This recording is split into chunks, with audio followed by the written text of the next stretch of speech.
Okay, Willie, I make that 10 o'clock exactly. If you want to start just now. Yeah, thanks very much, Chair. Firstly, I would just like to remind everyone that this is a public meeting and the meeting is being recorded at present, and the recording will be placed on the website of Dundee City Council and also the Health and Social Care Partnership. Members may also wish to take themselves off camera and microphone unless they are speaking or make a request to speak. In terms of apologies for today, I've received apologies from Councillor Lynn, and in his absence, Trudy McClay, the Vice Chair, will be chairing this particular meeting. I'm also expecting there will be a proxy member today on behalf of Councillor Lynn, and that would be Deputy Lord Provost Campbell. I would now like to take a roll call for the purposes of the minute, and if members could confirm they are present when I call their name. Trudy McClay. Present. Councillor Lynn Short. I'm here. Morning. Thank you. Bailey Wright. Present. Thank you. Anne Buchanan. Willie, can I come in about Anne? She's going to join the meeting slightly later today. Okay, well, thanks very much for that. I'll note that. Donald McPherson. Present. Diane McCulloch. Diane's absent today, Willie. Okay, thank you. And Vicky Irons. Yes, I'm here. Dave Berry. Present, Willie. Sarah Dickey. Present. Thank you. Dr. Cotton. Dr. Cotton. Markham is absent. Raymond Marshall. Present. Yeah, thank you. And I've got apologies from Jim McFarlane also. Eric Knox. Yeah, present, Willie. Thank you. Linda Gray. Yeah, good morning. I'm present. Thank you. And Martin Sloan. Present. Thank you. Dr. Fletcher. Present. Okay, that covers the roll call. I would also like to take the opportunity to advise everyone that we've got members of the public attending today as observers. We've got Tom Thompson from the Office of Joe Fitzpatrick, MSP, Liam Reid from the Office of Michael Marrett, MSP. We've got Dorothy McHugh, who is the Secretary of Dundee Pensioners Forum. Taking you on to item 2 then, Chair, declarations of interest. Is there not any members of any declarations to the content of the agenda as it stands? Willie, can I come in here and say that should during the meeting any of the members actually realise, oh my goodness, I have a declaration of interest, please do note it so that we can note it for the minute. Thank you. Carry on, Willie. Yeah, thanks very much, Chair. And there being no declarations at this time, it takes you on to item 3. Willie, could I interrupt you? It's Deputy Lord Provost. I never heard my name in the roll call. I'd mentioned that you'd be attending as a... Does that cover it? Right. Okay, that's fine. Today, thanks very much for confirming you're present. Thank you. Okay, item 3 then is the note in relation to reappointments and appointments. And you've got a number of appointments made by NHS Teesside, and they have reappointed Trudy McClay, Donald McPherson, Anne Buchanan, Sarah Dickey and James Cotton as members on the Integration Joint Board.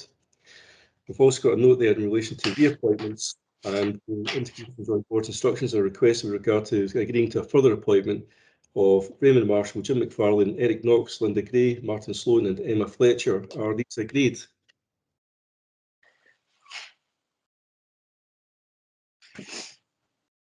Okay, with those particular appointments having been agreed for further appointment, it then takes you on to item C, which is a membership appointment, and it's proposed that Dr. David Shaw, Clinical Director NHS Teesside, be appointed as a non-voting member on Integration Joint Board.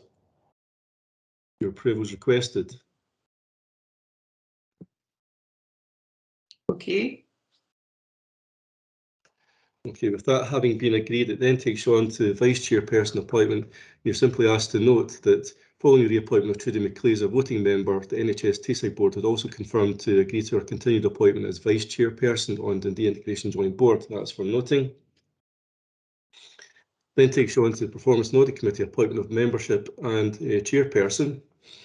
And Integration Joint Board is asked to consider the reappointment of Trudy McClay and Don McPherson as voting members on the Performance and Audit Committee, and James Cotton, Raymond Marshall and Martin Sloan as members on the Performance and Audit Committee. Your agreements requested to this and instructions as accordingly. Is this agreed? Yes. Yeah. Okay. Thank you very much.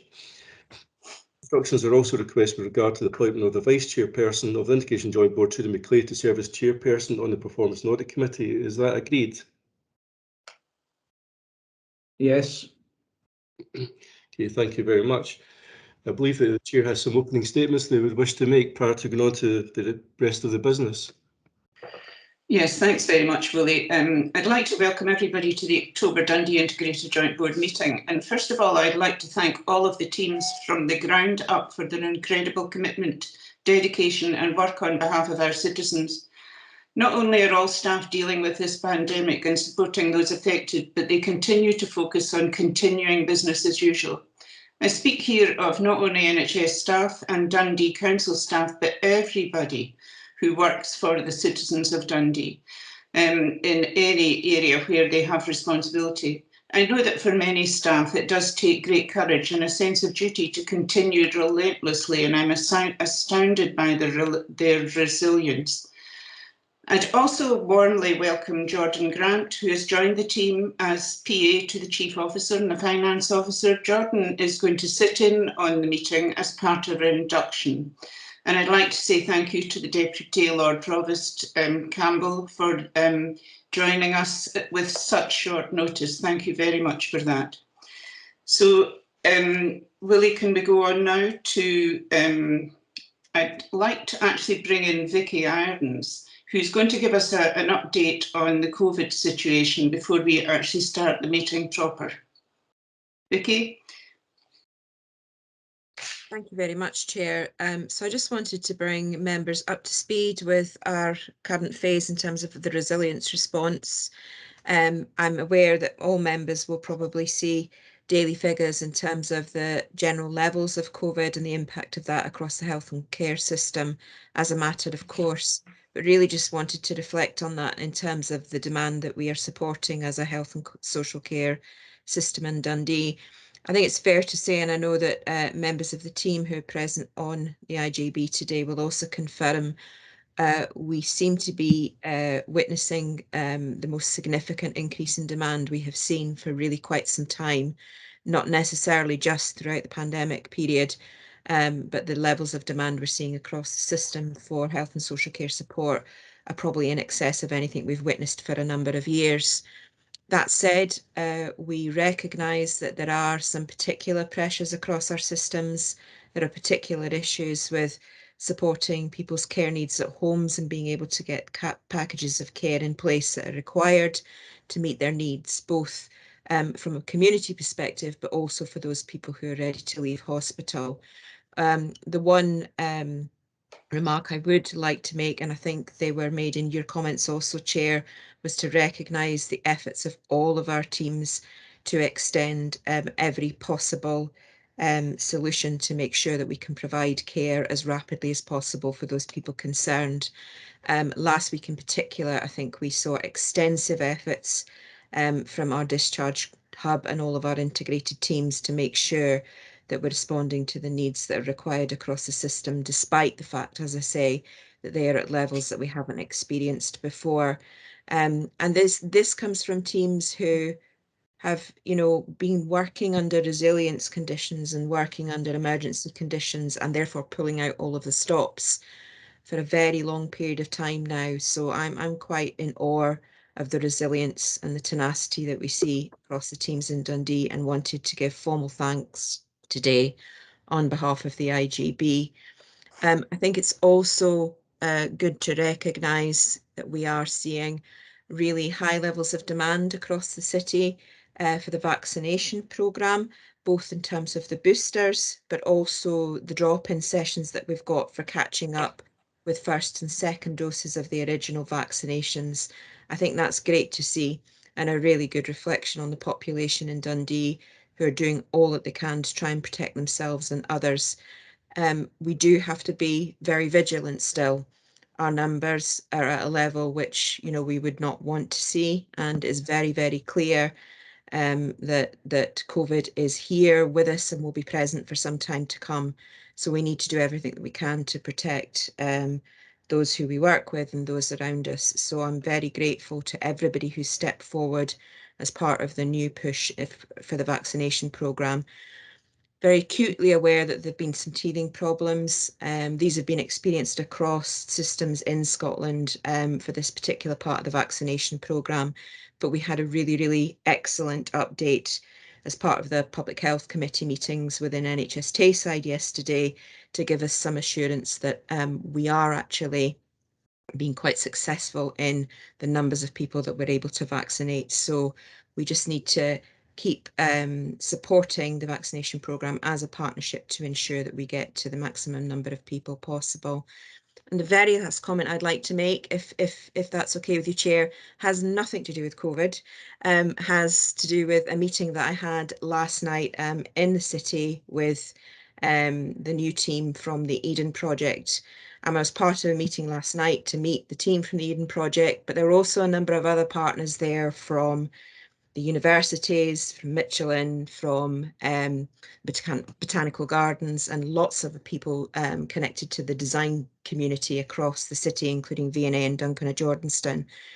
And I just wanted to reflect that I think the meeting itself helped us build new partnerships, new connections, and I think there is great scope ahead for the City of Dundee to create new opportunities, but also to provide new developments within the city that help the city recover and connect us all to the things that really matter. So I just wanted to mention that on the IJB today. It's not part of the formal business, but I think those discussions just certainly give me inspiration that there are some really, really positive changes ahead of us. Thank you very much for that, Vicky. And I think the work of the staff in trying to free up beds in hospital has been astounding. And I would agree with all your comments on that. I'm going to bring in Bailey Wright. Thank you, Chair. I was just wondering, obviously COVID's very important for us, but there are other things that Vicky may want to address, because I certainly haven't seen on the agenda an update on the district nurses dispute. Also, we had asked about the breast screening programme. When was it starting officially? And I'm not sure if Vicky is able to do that, but if somebody could answer that at some point in time during the meeting, it would be very useful. Thank you. Happy to do that, Chair, or potentially pick that up out with the meeting with officers, if that's okay with you, Bailey Wright. Okay, happy with that then. Yes, it may be of interest to other members of the committee as well. Okay. It will be of interest to other members of the committee. So if you're picking that up outside the meeting, can we add that, Willie, as an action point so that we could get feedback at the next meeting of the IJB so that we can all be assured of the progress in breast screening and the nurses' dispute? Lord Provost Campbell, do you want to come in? Deputy Lord Provost, I've just promoted you. Sorry, no, I hadn't put my hand up or anything, but if I can ask a question of Vicky, I'm quite happy to. There was something I was thinking about there, but you've kind of read my mind. I hadn't done anything to actually indicate I wanted to ask, but and I don't know, I'm not used to this, so if this is an inappropriate question at this time, I apologise. But Vicky, I just wondered, I'd been reading up and looking on TV at something of a variant of Delta called Delta Plus that's got an exact number, which from what I've seen here already, taken up 10% of Delta infections. I just wonder if you'd heard of it and if there was any numbers available. I'll defer to Emma Fletcher if that's okay, Chair. Yeah, I think it would be useful to bring Emma in. Thank you. Yes, so this is a new sublineage of the Delta variant. It has been classified as a variant of interest, so that means it is being monitored. They are currently investigating whether there is any change in characteristics. For example, increased transmissibility or not. But at this current point in time, there is no evidence to suggest that there is any difference in the clinical presentations of people who contract the sublineage version of this variant compared to the Delta variant itself. And similarly, no evidence to suggest there's any change in the vaccine impact on this new variant. So it continues to be closely monitored. The teams nationally, both in Scotland and the UK more broadly, are looking at the epidemiological information around it, and we will provide further updates as we get more information through. Thank you, Emma. I think it was AY 4.2, I think, was designated. I think so. Right, thank yes. you. Okay, I'm going to now bring in Bailey Wright. Thank you, convener. I'm just wondering if the rules have changed. I thought if the member of the board was here, the deputy couldn't speak. And my deputy's here as well. So I just want to know what the situation is. Willie, can you come in on that? Yeah, Chair, thanks very much. In terms of Deputy Lord Provost Campbell, he's attending as a proxy member for Councillor Lynn. Councillor Lynn has put in his apologies for today, so as such, Deputy Lord Provost Campbell is attending as a proxy and has full rights to attend and contribute to the meeting, whereas Councillor Richardson is attending as an observer. Had it been the case that Bailey Wright was not in attendance, then Councillor Richardson would be participating in the meeting. Are you're on mute, Helen? Can I apologise to Deputy Lord Provost? I didn't really understand that you were deputising for another member. I just wanted to make sure that the rule was quite clear. No problem, Helen, at all. Thank you. That's grand. Willie, we'll go on to item 6A now, because I don't see any other hands, and that is the minute of the previous meeting. I'm not going to go through the pages one by one. I'm going to assume throughout the whole of this meeting that everyone has read all their papers, but I'd like you to come in if you feel there are any comments or alterations or corrections you wish to bring forward before we approve these minutes. Martin. Yeah, just to say on the minutes, to get going on that. I was at the last board meeting, but the minutes do not indicate that I was there. So okay, well, they can make sure that's updated. Thank you, Martin. Dr. Fletcher. Yes, similarly, I was also at the meeting, and in fact, my attendance was recorded in item number 17 on page 289, but it's not there on the minutes. So that if that could be updated, that'd be great. Thank you. Okay, that's fine. Thank you very much. So can we accept the minute and approve the minute? Can I have a voting member to agree? Lynn, okay, and Donald, thank you. So Lynn and Donald to second. So we go on to item 6.B, 6B, action tracker. I'm actually, as stand-in chair, I'm very pleased to see the action tracker and appreciate all of the work involved in creating this. Thank you to everybody involved. It's very important that actions arising from IJB meetings are recorded, followed up, and that members are aware and assured by the progress of any such actions. So thanks very much, Dave, and all the team. The action tracker is for noting and updating accordingly. But Dave, I'll get you to go through the action tracker. Thanks, Chair. Yeah, I wasn't planning going through the detail of it itself. I mean, generally it is something that is still work in progress, and obviously, if there's any comments from IJB members today, we'll kind of take them on board in terms of you know, the format and the information that's included in it to make sure people not, because it needs to be useful for members to be able to get that confidence that actions are being followed up and delivered on. So my comments was more about, you know, our IJB members content with the format and sort of information that's in there, but we can obviously follow up on any specific points as well. Okay, thanks very much, Dave. Now, I'm not sure which order the hands came up. Willie, do you know? So I've got Martin to Sloan. Will we bring Martin in now? My hand's not up. Was it not? Emma, Dr. Fletcher? I think, Chair, it's only Yeah. Bailey Wright's hand that's up. Okay, okay. Yes, I welcome this actually, and like the format, it's very easy to read. On page 12, I'd asked a question about the bubble pack, and I want to thank the officers for a very quick response and a good solution to it. So thank you very much. Thanks very much, Bailey Wright. So obviously the action tracker is proving its worth. Donald McPherson. Thank you, Chair. I was likewise just going to say, since I was one of the people who's been nipping Dave's ear around this, I'm very pleased with the format of it. So thank you for the work on that. Okay, I'd like to also thank Willie for his minute taking and the presentation of the minute. So we'll now go on to item 7, the Performance and Audit Committee minute, and this is for noting and for record purposes. Also included in this is the Chair's assurance report of that committee meeting. Are there any comments anybody has to make, or can we note this item? I don't see any hands at all.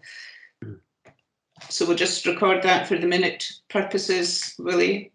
Yes, and thank we'll you go very on. much, Chair. Yeah, item 8 then before you, the annual performance report, and you're asked to agree the recommendations.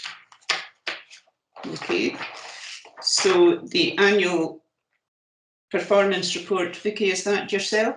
Oh no, it's Catherine. It's Catherine and Lindsay, Chair. Okay. Okay, Catherine and Lindsay, do you want to just carry on? Yeah, sure. I'm just going to make a couple of brief opening remarks, and then I'll hand over to Lindsay, who has done all the hard work along with colleagues in terms of leading the production of the annual report and coordinating all the information into the draft that you have, the final draft that you have presented today for approval. Members will recall that the summary annual performance report was published at the end of July to ensure we meet our statutory obligations in relation to annual performance reporting. So this is now the fully developed version coming to the Integration Joint Board for approval today. As I say, Lindsay's led on that process, but there's been many people across the partnership, our internal staff and our partners in the third sector who've contributed to the report. So just want to thank everybody for their hard work and their contributions in what's been a very tight timescale and difficult circumstances to be producing the report this year. The only other thing I wanted to say, that just to draw members' attention to section 4.2.5, you'll probably recall that there's been previous discussions in relation to updating our kind of approach to the production of the annual performance report, and that was to align with national developments around developing a more consistent approach across all partnerships in the country.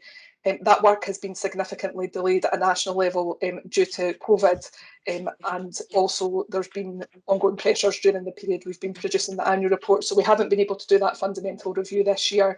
But I did want to just draw attention to the fact that in response to members' feedback from last year, we have changed the way that we have sectioned the annual report this year so that it reflects progress in relation to the 4 local priorities within our own strategic and commissioning plan, rather than it being aligned to the 8 national health and wellbeing indicators.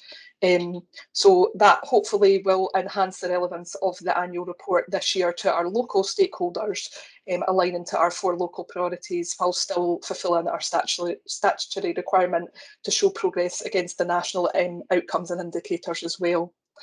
So that was as much as I wanted to say, and I think Lindsay's just going to make some comments in terms of the overall kind of highlights of the report and the process about producing it. Okay, Lindsay. So thank you very much. So the APR is a statutory report under section 42 of the Public Bodies Act, and it follows a prescribed format and includes an assessment of performance against the national health and wellbeing indicators and outcomes. So this is the first APR to cover the time period of the pandemic. So therefore it combines content that relates to both the pandemic specific responses and developments, and also business as usual activity. So the layout of the APR is broadly the same as in previous years, with an assessment of the data, operational examples, case studies and feedback including quotes where possible. And as Catherine said, we are now laying this out under the 4 strategic priorities instead of the 8 national outcomes. The national indicators are provided for calendar year 2020, except for National Indicator 17 around care service gradings, and 19, which is the rate of bed days lost to delayed discharge. And this is because of a delay in Public Health Scotland providing the financial year data. And you'll see that one of the recommendations in the paper is to allow us to update the annual report whenever the financial 2021 year data becomes available to us. So in the report, we have assessed performance over the last 5 years and also compared our performance to Scotland. And for the indicators where we can access the data quarterly, we monitor and report this performance in our quarterly performance reports to the Performance and Audit Committee.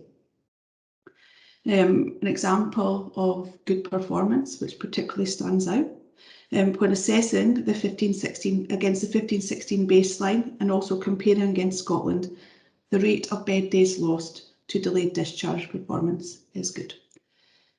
The summary covers all of the prescribed content and meets the original timescale.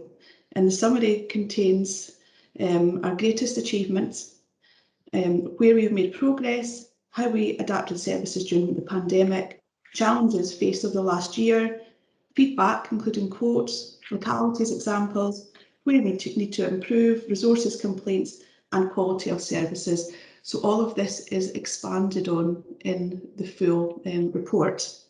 And as is the section around improvements as well. So particular improvements which stand out are around GP prescribing expenditure. It's now below the Scottish average. The number of people receiving a self-directed support delayed indirect payment has increased by 17%. And there are lots of examples of where services have addressed the health inequalities gap, including Keep Well, Health and Homeless Outreach, MARAC Independent Advocacy, Get on Track course in the Aspen project, and also the establishment of the Independent Living Review team.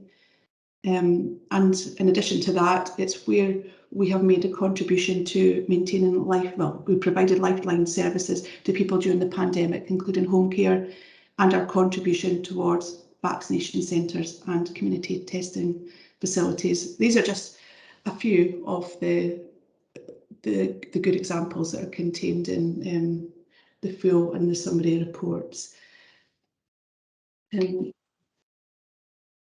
That sort of brings to the end the summary of the paper. Okay, Lindsay, thank you very much. And thank you, Catherine, as well, for both of your work on this paper. As always, it's a very good read. I enjoyed reading it. It's well laid out. I like the pictures in it. It's accessible by the public. It's not too clinical in its output, so it's easily understandable, which I like. As chair, I think we use the word partnership a lot throughout the report. So as chair, I think it would be useful for me to mention the Primary Care Team Award from the Royal College of General Practitioners for the Primary Care Coordination and Command Team for the best response to COVID-19. They created the first wide-scale testing programme in Scotland, had the highest uptake of flu injections uptake in mainland Scotland, and the first GP-administered COVID immunisation in Scotland. So we should be very proud of our teams and our partnership working with them. As far as the GP prescribing being below the Scottish average, this is really something that they've been working very hard on for a very long time. And Vicky, I wonder if you could bring that to the board in your report to the board on Thursday. That would be very useful. On page 37 of your paper, as chair, I would like to acknowledge the over 300 families who have lost loved ones due to COVID. We offer as a board our condolences. Also, I would mention the workforce, some of whom have upskilled, agreed to redeployment without any argument, supported the population in many ways during this time. Thank you all so much for your work on behalf of the population of Dundee. On page 40 of the paper, You mentioned communication, and how we engage with our stakeholders is very, very important. In a meeting I attended last week with the Fairness Commissioners, they're keen to have their voices heard in the development of the community mental health and wellbeing hubs. As a result, I've had a conversation with the Chief Officer who will take forward a communication plan to increase the communication with stakeholders. On page 42, the second last paragraph, where frail populations are discussed, I feel it would be useful to have more of a focus on realistic medicine and reducing medicalising people, but offering different supports that will improve their lives. Thank you for a very detailed report. It does give assurance on the amount of work going on in Dundee and the quality and calibre of our staff in Dundee DH&SCP. If I can bring in Bailey Wright and then Donald McPherson and then Eric Knox. Thank you, Convener.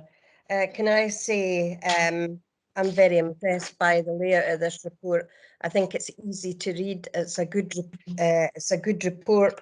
I was looking at Appendix 2. I think any information that we need is there in the appendices, which is quite good. But I'd like to pick up on number 8, which is the percentage of carers who feel supported to continue in their caring role being up. So I think that's great news. So well done to the team for actually managing to do that. Can I apologise for my link in?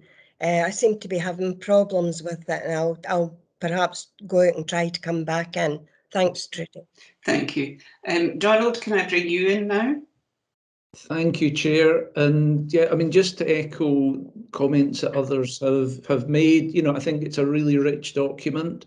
And in particular, like, there are lots of evocative and, you know, some quite moving case studies and examples of what has been done. And I think that all does help to bring it to life. I think, you know, at the end of the day, we can't get away from the fact that, you know, it's quite a big document. It is quite a heavy read. And I think, you know, for the future, as Catherine said, it would be great to look at accessibility, messaging, the use of graphics, and perhaps more of a focus around KPIs. Now, I'm extremely aware of the reasons why this is probably not the year. This is not the year to have done that. But I wonder whether, as we publish this document, there's the opportunity to actually ask the users for some feedback that we can then blend into the work that we do going forward on next year's report, so that simply it's not just our view of what's a good report, but it also gathers the views of, you know, the people who pick this document up and read it, as to what their views are of it. I just had one question I was going to ask, and it's around the complaints data, and it's I mean, I'm looking on pages. Well, it's on page 118 of the PDF, but that's page 82 of the report itself. And I think there were two things that I saw. Firstly, there was a marked difference between the complaints upheld rate between the social care side and the health side, and I wondered if we'd any understanding of why that was. And the second point in the same theme is that the top two areas, you know, treatment by or attitude of a member of staff, attitude and behaviour, they're really about behaviours rather than our ability to deliver health and social care services. So I wonder what the learnings are from that and what we can do to take these concerns away through the way that our people engage with the people we serve. So just that was my only question on the content of the report. Thank you. Thank you very much, Donald. And it is something that you only ever remember the bad experience. You don't remember the good. So how people interact is very, very important to give you memories that are good in the care of your loved ones. Eric, can I bring you in? Yeah, thanks, Chair. Yeah, I mean, I think I always look at these reports and think, how have people managed to pull this together when we're in a pandemic? And I think it's fantastic work, Catherine and Lindsay, that you've managed to produce such a comprehensive, and it is a lengthy report. I take what Donald says on about that. It would be good at some stage in the future if we get something that's a bit more accessible for people, but I think it's a good news story in a lot of areas of this as well during it. But just a fantastic piece of work to pull this together in the format it is, and although it's long, it's easy to follow the flow of the document going forward. And from a third sector perspective, I think the Health and Social Care Partnership in Dundee is a true partnership. It feels that way, and it doesn't. I know from speaking to my colleagues across Scotland, a lot of the other third sector interfaces don't feel that it's sometimes a true partnership. I think we get that feeling in Dundee, and I think that's down to the officers that are involved in it. And I think Vicky also in Angus had that feel to the Health and Social Care Partnership up in Angus as well. So yeah, from a third sector point of view, yeah, really happy with it. Thanks very much, Donald.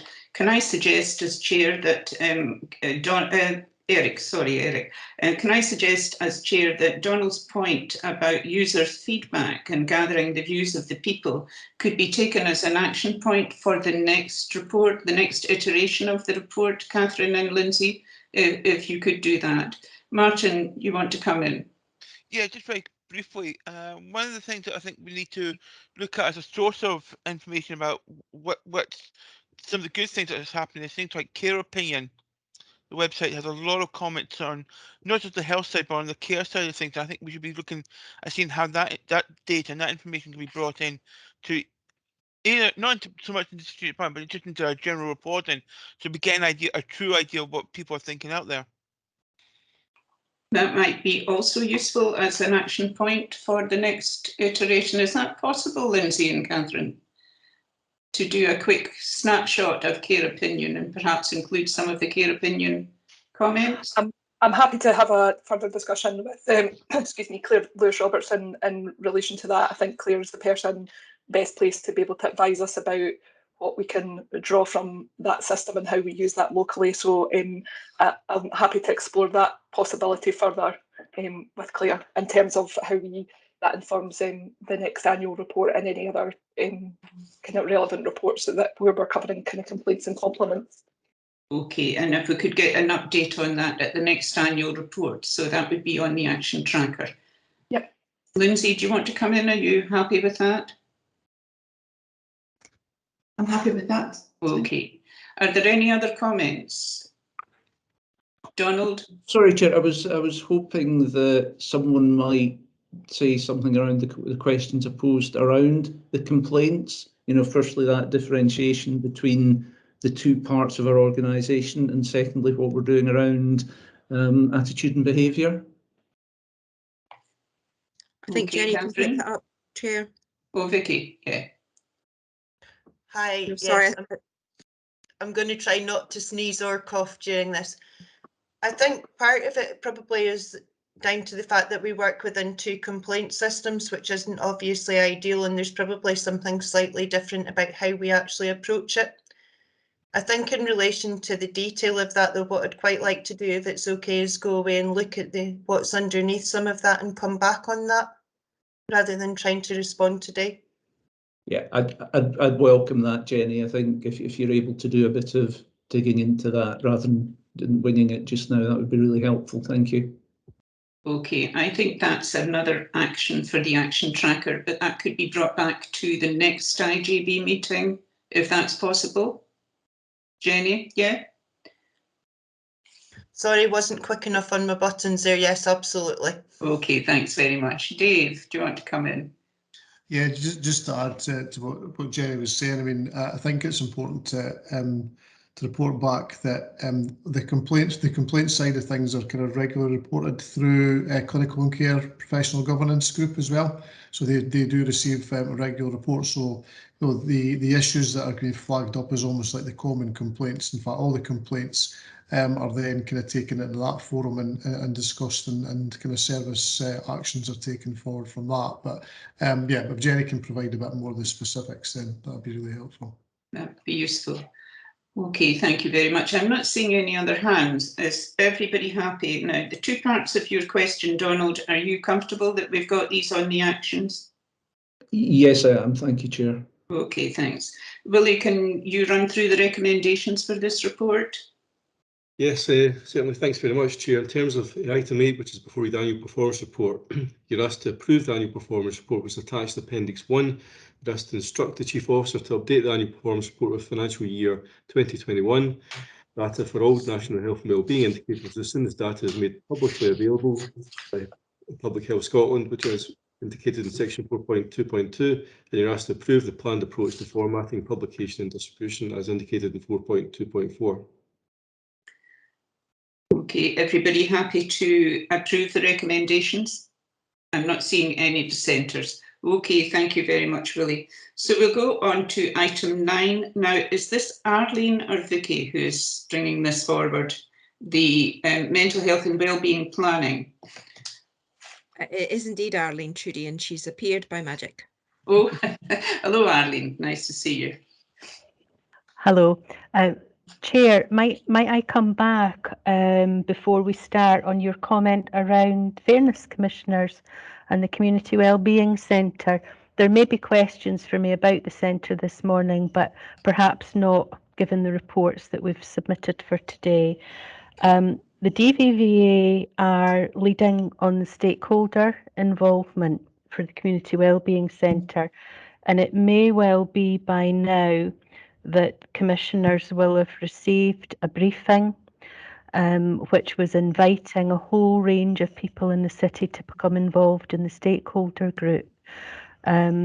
I will check, we have a steering group meeting later today, and I will check that an invitation has been extended. I'll be surprised if it hasn't, but we would absolutely want the commissioners to be involved in that. That's great, Arlene. And your contact would be Jackie Close, I think, yes, because she was at that meeting as well. Yes. Okay, thanks very much. If you want to present your report. Thank you. The first report is around our Dundee mental health and wellbeing plan. The strategic planning group locally felt it was really crucial that we look at the outcome of Engage Dundee surveys and the work of the Fairness Commission to look at the findings of those processes to see if that would indeed change the priorities or the scale and pace of some of the areas within our local plan, or if it would add to our agenda, and if so, in what way. The report highlights the process that we've moved through to answer those questions for ourselves. It is felt that from those discussions, it's felt that the priorities and the themes within the local strategic plan still stand, are still particularly relevant, but there's a need to accelerate some areas, and that's in relation to the inequalities. Some of the inequalities concerns that have been raised through Engage Dundee and the Fairness Commission. The local strategic planning group wished to ensure that our ongoing work absolutely reflects the inequalities raised, and that we further enhance links to local people and their views and their view about what might help them further at this time. It was agreed by the strategic planning group that a communities and inequalities work stream be developed, and that this would build on existing work within communities and ensure that priority is given to support local health and wellbeing networks. Section point 17 of the report outlines the remit of the new work stream, which is already up and running. It had quite wide involvement, and if we think about some of the information that came from Engage Dundee and the Fairness Commission, the involvement in this work stream, public health colleagues, welfare rights, housing, voluntary sector, advocacy, and there are already some suggested actions around how we can use data intelligence at a very, very local level to target some of our support. An example of that might be support in particular streets within the city using unused shop fronts to make sure there's an availability for people. So the work is already started. We anticipate, because we bring regular reports, strategic mental health reports to the IJB, we anticipate that the work stream will be incorporated within those each time we bring a report. I'm happy to answer any questions that I can about that. Thank you very much, Arlene. And I'm going to bring in Councillor Short. Thank you, Chair. A few of us, and I know at least Bailey Wright and myself yesterday, attended a very comprehensive briefing from the Children and Family Service, and it was about what we're doing as a city, working with our colleagues in the NHS with regards to the mental health and well-being of the children in the city and getting it right for every child, etc. Now, I've been fortunate that I've been invited a couple of times to the Social Inclusion Network. So I've learned a lot about the third sector services that are out there supporting people who are older and in social isolation. But I think it would be really helpful if we had an idea of, in 4.5, you talk about basically the protected characteristics. So you talk about long-term sick, disabled, specific age groups, carers, unemployed, benefits and things. So I think, you know, many of us have a fear with regards to older people and just how they're coping with COVID and moving out of COVID, etc. Trips and falls obviously is incredibly important, but just that whole thing about, do I want to go out? Do I feel safe? And how am I supported? Can you give us a little bit of an indication as to what you can do to sort of kind of improve our knowledge? Because I know that I've found things useful with regards to signposting and learning more, getting involved in these organisations, please. Okay, I think I would suggest two things, Councillor Short. One might be the inequalities analysis that you refer to in 4.5. There's quite an amount of rich information within that analysis that if we could look at a form of that could be shared, and if we were able to marry that with some of the supports that are already in place, that would be one thing I would suggest. Another would be at the first meeting of the new work stream, there was a suggestion that we refresh.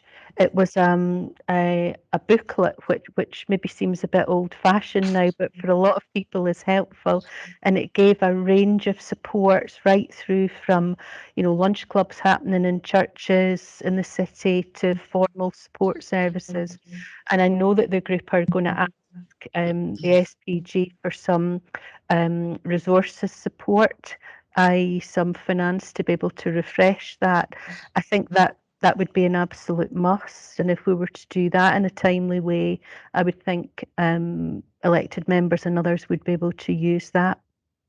So sorry, Chair, can I just understand, so that group that you've set up, is that almost statutory professionals? How are they interacting with DVVA and the Social Inclusion Network? So DVVA are involved, as are other voluntary sector organisations, and it involves the community wellbeing networks.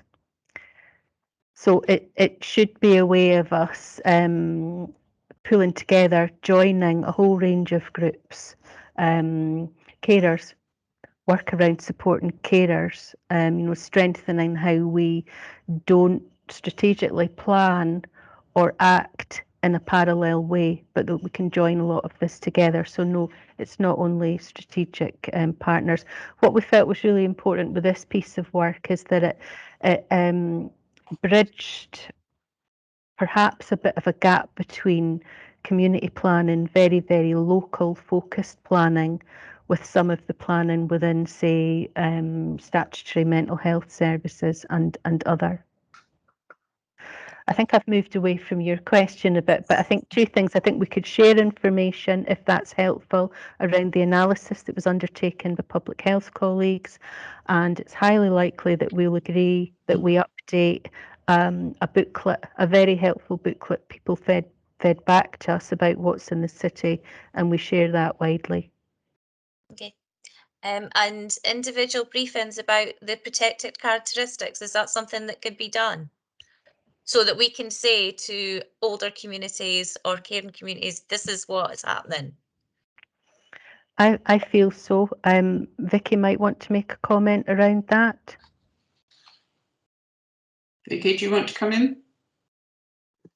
I don't know if I have anything further to add, Trudy, but I'm happy to pick that up. I see also, Arlene, that Martin has put a very helpful message in the messaging to say a booklet is a good idea, but does need to be kept updated. So perhaps a booklet for those who don't have online, plus an online book as well. But I would be thinking also that there are several funding streams that you could look to. And as this is community-based, perhaps talking to Richard McIntosh about the endowment funding that you may be able to access to improve care for the citizens of Dundee would be useful. Bailey Wright, will bring you in. Thank you. I'm with Martin on the booklet because I think that's a great idea because I've had problems myself actually surfing what's available. In fact, there are some services for older people with mental health problems actually finishing up. You know, the funding has finished. And I'm talking about the blether bus, which people in my area certainly felt that it was useful to go on that bus and have a blether, but that's been stopped as well. I'm just thinking, there was just over 800 responses to Engage Dundee's survey from a population of 148,000. And I'm just wondering what other efforts are actually being made to identify priorities from citizens. What are we doing to encourage people to speak out and put their suggestions forward? Okay, we continue. We've refreshed the community health and wellbeing networks, and we continue to try to improve or increase the number of people that engage through those networks. Also through DVVA, whilst we feel we've had a lot of success in reaching people with lived experience and people who have thoughts and views about mental health support, we continue to try creative ways. At the moment, a lot of that is online, it's through surveys, but we continue to try to reach more people. Well, I think that's a great idea if you can actually do that, because the more things, the more facilities like the Blether Cafe, bus transport, things like that, that's made easier for older people to get out, does actually help. And a lot of people have actually said to me that it cheers them up. So, and that's a good thing in itself. Thank you. Arlene, can I come in and suggest that perhaps liaising with the City Church's nurse group, I remember Rachel's book for those addicted to substances and those homeless people, and it was colour coded, so it was very easy for those, even those whose English wasn't their first language, were still able to identify areas they could go to. So it might be useful, rather than reinventing the wheel, to maybe chat through with them how they designed their booklet. I'm going to bring in Vicky and then Eric and then Martin. Thank you, Chair. I'm just reflecting on comments by members, and in particularly their insight in terms of what information is useful in the public domain. And I do wonder, particularly in connection with your comments, Councillor Short, about that briefing about some really targeted work for younger people, if there's something that we can do. So I think I'll agree that we'll take this away. I wonder if there's actually a very specific piece of work we can do, which is part of the city's recovery here, which really acknowledges the impact, which really acknowledges potential isolation. And that anxiety level, I think, Billy, right, that you articulated in terms of,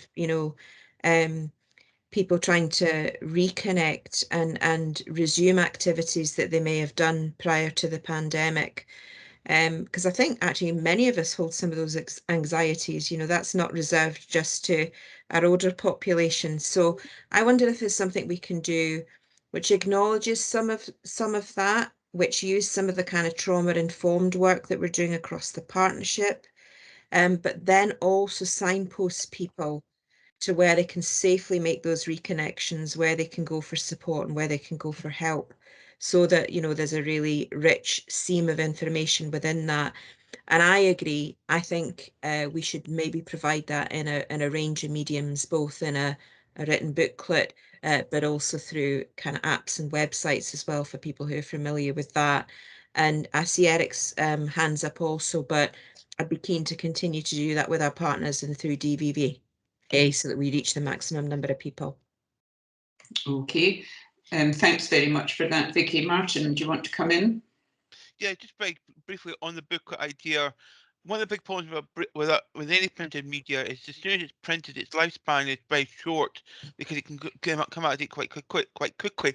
Hence the idea that I added into my comment there about an app or a website, and it's something we can also bring the universities into, as well as some sort of collaborative piece of work between maybe some web development and app development students at Aberdeen, Dundee University, and bring them in, so it gives them a piece of work. It can also involve other aspects of the universities as well, so we could probably turn this into quite a good collaborative piece of work between the health social care and the universities.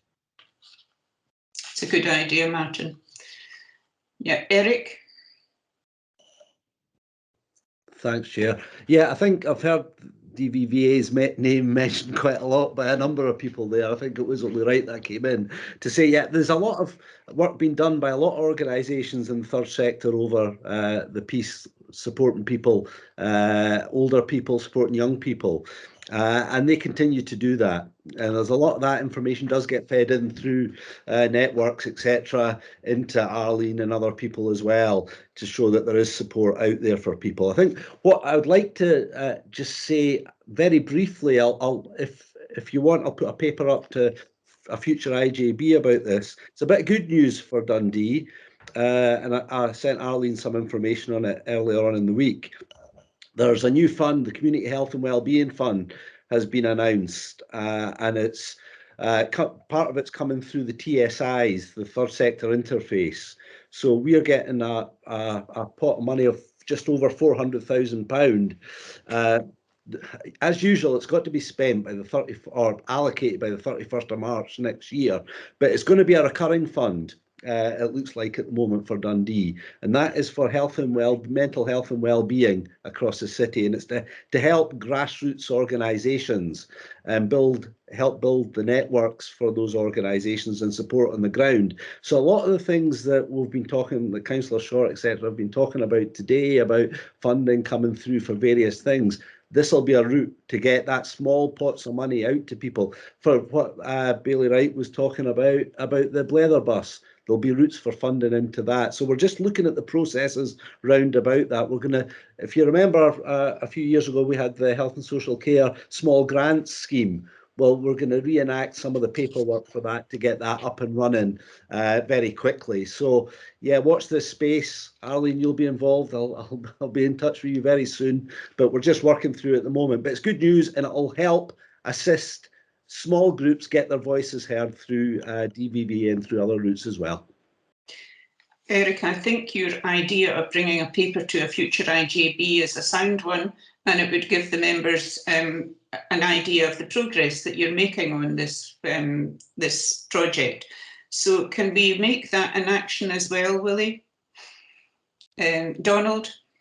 Yeah, just a very brief point on what Eric has just said, and I was just struck as you were talking, Eric, that so much of what you're talking about there is aligned with the work that the Tayside Health Fund does through the Community Innovation Fund. And Richard, I'm sure you know Richard McIntosh, but it sounds like a great opportunity for collaboration so that, you know, we can work together and complement each other's work there. So I'd encourage that. Thank you. Thanks very much, Donald. A great idea. So now I think there are no other hands. Can I just check, Willie? No. I don't think there are any other hands, no. No. Okay, Willie. What are the recommendations then, if you run through them? Yeah, certainly. Thanks very much, Chair. Okay, the Integration Joint Board is asked to note the content of the report and also to remit to the Chief Officer to submit further progress reports to future IJB meetings. Okay, is everybody comfortable with that? Are you happy to approve these recommendations? I don't see any dissenters, and Lynn is nodding her head, so that I'll take that as a yes. So we go on now to item 10, the report on the independent inquiry into mental health services in Tayside, the progress report of July 21. So Arlene, I believe you're on stage again. Yep, thank you, Chair. This report brings to the Board's attention a progress report from the independent inquiry team led by David Strang. As members are aware, the initial inquiry report was published in February 2020, and Dr. Strang was asked to review progress in Tayside a year on. Also within the papers is the report entitled Listen, the survey report sharing people's experiences of mental health in Tayside, which was published last month. An easy read version of the survey report is also included. As with the inquiry report findings from last year, the attached reports today are a difficult read, and they once again focus our attention on the crucial need for us to keep listening to people, to truly listen to the experiences of people, to ensure that we continue to make the correct improvements. If I could draw the Board's attention to a couple of points. In section 4.9, the report refers to external scrutiny being incorporated in Tayside around Listen, Learn, Change. Listen, Learn, Change being the action plan, which is the response to the inquiry. I can confirm that Fiona Lees, who is an ex-chief officer of a health and social care partnership, has been engaged to be the chair of external scrutiny along with two colleagues, and I've no doubt we will hear more detail about that in due course. The survey report of people's experiences contains significant details, and whilst the progress report, the review of the independent inquiry report happened at the same time as the survey, and therefore Dr. Strang and the inquiry team had the benefit of the survey findings for his progress report, there is a level of detail which we require to make sure that we're looking at every area of that.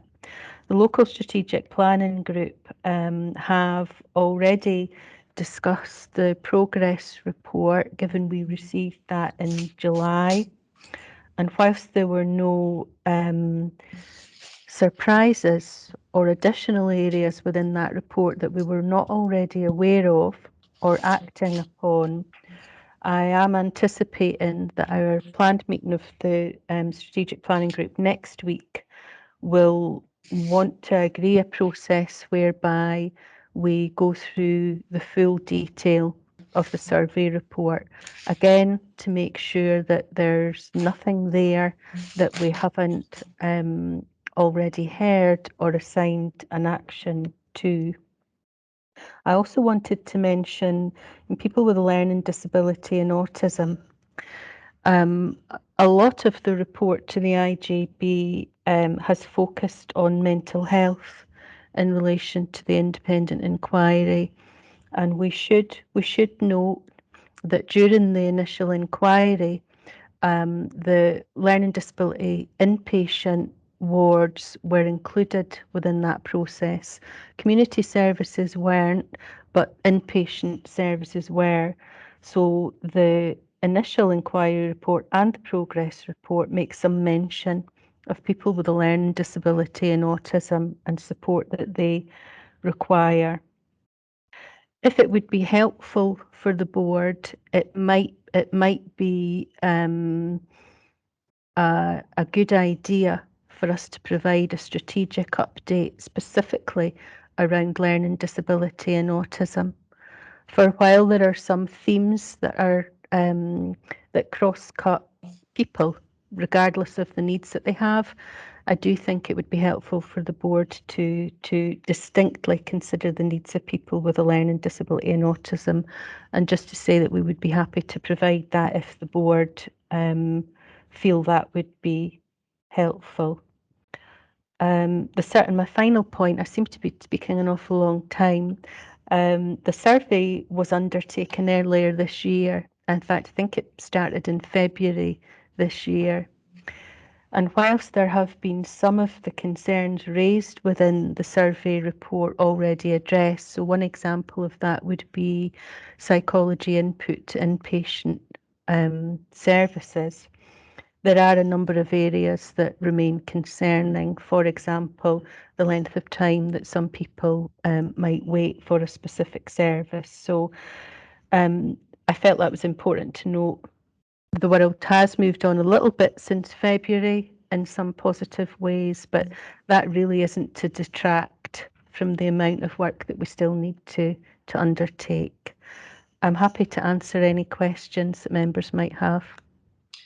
Thanks very much, Arlene. It's a long read. It's a hard read.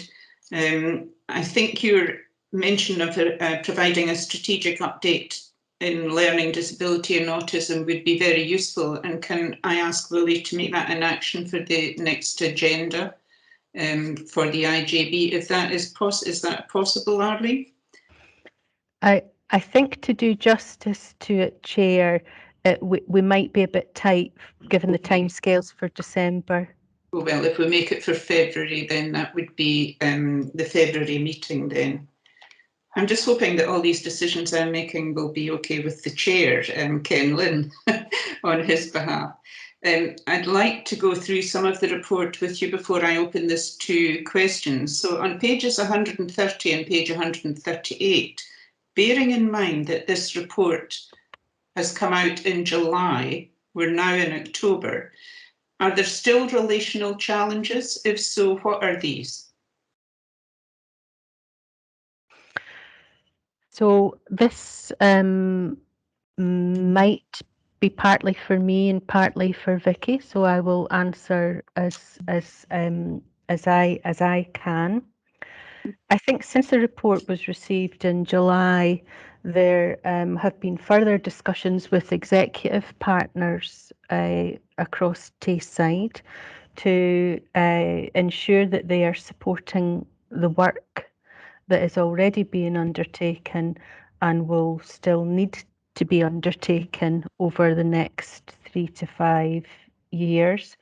So the executive partners' commitment continues, and I think that has been reinforced through some recent discussions that they have had. I think in relation to people who are leading the work streams under the Tayside strategy and local strategies, my experience is that there are good relationships that have built up some trust over recent years. I think if I think about the actual doing of some of the work, the stakeholder groups, where the actual decisions are being made or the suggestions for improvements, that has been particularly strong. a very good buy-in to those areas of work. So I think for me, there has been some improvement. Is it improvement? Is it a reinforcement of the executive partner's commitment to support the work? Either or, but from my perspective as our local lead, I feel supported to take forward the work that we need to, both on a Tayside basis and local. I'm very pleased to hear that, Arlene, and maybe Vicky wants to comment, but I would be concerned if you weren't getting support across the piece for the work you're doing. Vicky, do you want to come in? I think I would just endorse Arlene's comments about our relationships and our connections that are made across the system. I think they have developed further. I don't personally think there was a significant issue at the outset in terms of our working relationship across our care teams. But certainly the focus on the strategy and certainly the new developments that we've seen reported in other papers have built relationships and have developed our care pathways, and that's the most important thing for everybody engaged. There may be comments within the original Strang report which are referring to relationships and, if you like, the culture elsewhere in the system, and I don't necessarily think we're in a position to comment on that because I wouldn't want to speak on behalf of others, but certainly from a Dundee Health and Social Care perspective, we've seen huge amount of investment both in communication, gosh, I'll try and start again, shall I? Both in terms of communication, but the support that we've seen across the executive partnership. So. Okay, thanks very much, Vicky. My other question was on page 140, and it wasn't a question, it was just a comment to say, and I know that you're probably doing it, but I just want to reinforce it, that it would be useful to involve DVVA and peer support workers in helping to lead the responses to the recommendations.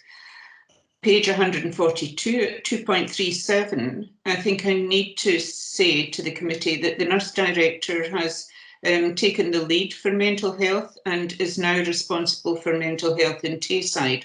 So she's the lead mental health person, the nurse director in NHS Tayside, and she certainly moved on apace some of the work that was needed.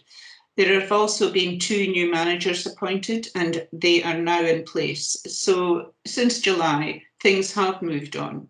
On page 143 at 2.4, community mental health teams struggle with demands placed on them, was one of the statements. So improving communication would have helped improved understanding in the primary care teams, because I believe they didn't know that there was a lack of psychiatrists. So my question is there a pathway to support communication such as primary care and lead mental health manager huddles?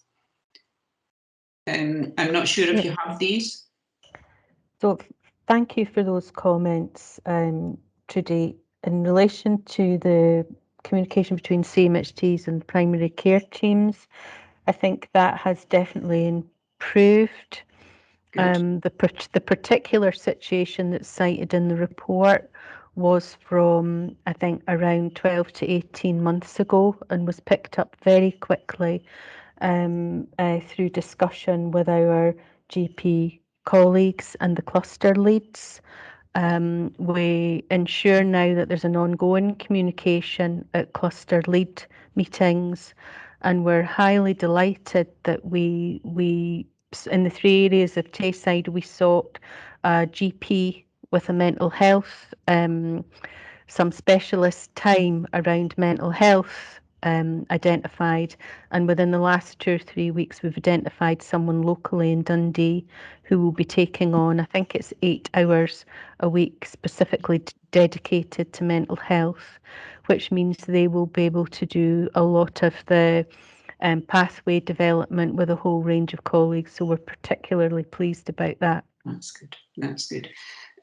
On page 146, 4.5, there is a chief officers group, I know.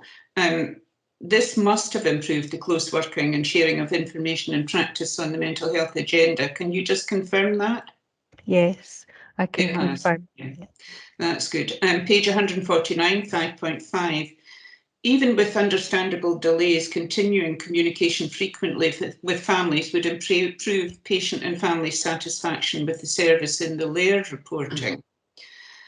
So there were comments in the layer reporting and the effect that that has on the families when there is a delay. Has that improved since the July report? Yes, I can give assurance that that is a historical picture now in Dundee, and that all of our current layers and for some time, families are contacted and part of the process immediately. So that is a historical matter now. Okay, that's good. And page 151, 5.16, community strategies. I understand there has been an increase in link workers in the listening service, so that has improved support for people on the ground who are experiencing distress. Is that correct, Arlene? Because I don't have the papers in front of me with the same page numbers, can you just tell me that part again? I'm sorry, Chair. So it's 5.16, page 151, and it talks about community strategies and what the community strategies are to support the population.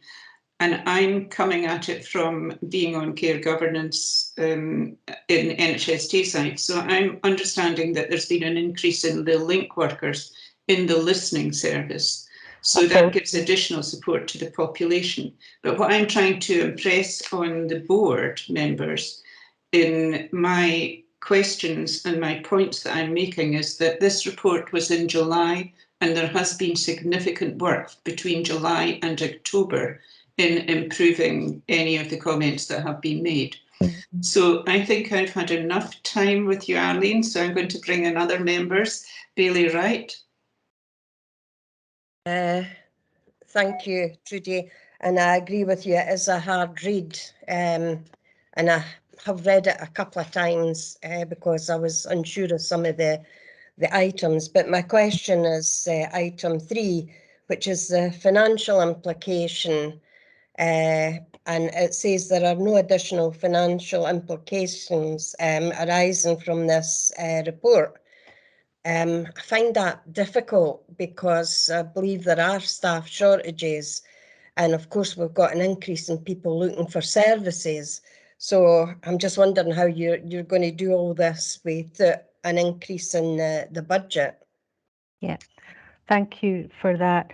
We've taken an approach with this report to say that there aren't additional financial implications that arise from this report, but that we make sure that we present to the board where there are new pathways or new service developments. So the one that springs to mind recently was distress brief interventions, where we provided what the financial cost would be. So I think in every report where we bring, here's a change, here's a service development, we will provide financial information. The other thing that I would say is that we now have Dave Berry leading the development of a financial framework for mental health services in Tayside. So we will be able to, in due course, bring broader, maybe more high-level information that incorporates some of the changes in resource across the system. Can I say I'm quite happy to hear you say that, Arlene, because I was having difficulty because the risk scoring is 6, which is quite high. So thanks for that information. Okay, thank you, Helen, for your question. Donald McPherson. Thank you, Chair, and thank you, Arlene, for a very comprehensive and thorough report. I mean, as others have said, I think the Listen survey feedback is a difficult read. I think it's difficult for patients. I think it's difficult for their families, but it's difficult for our staff who are working on the ground and trying to do the best they can. So I think we need to just recognise the work that they are doing. I think Trudy's comments make clear that this is it's a moving picture. So the things will have moved on from July, and a survey is always a snapshot in time. But I think it's important that we hear how things are moving. So I wonder if what arrangements we have in place with the stakeholder participation group to continue to engage with them. And in particular, I mean, they're not going to be able to rerun this survey every 3 months. It's a huge piece of work. But are we going to be able to do pulse surveys to just get more of a sense of whether the progress that we think we're making actually aligns with the progress that the people we're serving think we need to make, and just to make sure that we're not going in two completely different ways. And just my final point is to echo what Helen was saying about finance, and I welcome that financial framework coming forward as soon as it's available. Thank you. Thank you. Can I come back with a comment? Yes. Your comment around ongoing contact with stakeholder participation group is a really important one, and I'm anticipating that following our next strategic planning group meeting next week, when we've had a chance to look in a little bit more detail at the survey report, there will be an action around us going back to agree what that communication may or may not be. And it certainly was a question that was raised at the Mental Health Tayside Strategic Board yesterday as well, helpfully. Thank you, Ari. Okay, Councillor Short. Thank you. There was a question asked at Parliament on, I think it was on Monday, and the answer came out yesterday from Kevin Stewart, the Minister. Can you, obviously this is hot off the presses, can you maybe give us an idea of how the independent group led by Fiona Lees is actually going to fit into all of this, please? So at the moment, I can't in detail, and I think it's, sorry, Councillor Short. It's okay. I think I'm reading the. I think it's only been agreed within the last two or 3 weeks that it would be Fiona chairing the process, unless I don't know, Vicky, if we've heard any more very recently. No, and literally, I think the information is hot off the press. So, but we'll come back as soon as we have any further information, particularly about how that connects to the existing Tayside Executive Leadership Group that we've got in place. So I think that's quite important. We'll follow that one up. Can we put that on the action point, Vicky, just as a progress report on that? Are you happy, Lynn? Yes, it is very hot off the presses, so I can imagine it'll take a wee time to bed in. But maybe if you could just explain what it's been put in place to do, that might actually help people feel a bit more comfortable. Yeah, I'm happy to do that, Chair, quite swiftly after the IJB, as soon as we have that information confirmed. I don't think it necessarily needs to wait until the next time the IJB convenes, so I'll do that by email for all IJB members. That's great. Thank you very much, Vicky. So I think it was Eric Knox next. Thanks, Chair. Yeah, no, it's just a couple of comments on the user survey. I think we have to listen to what's been said, and I think that's the key thing that comes out from people, and we do try and do that in Dundee, and feed that in through the Healthy Minds Network and through a wide variety of other ways as well.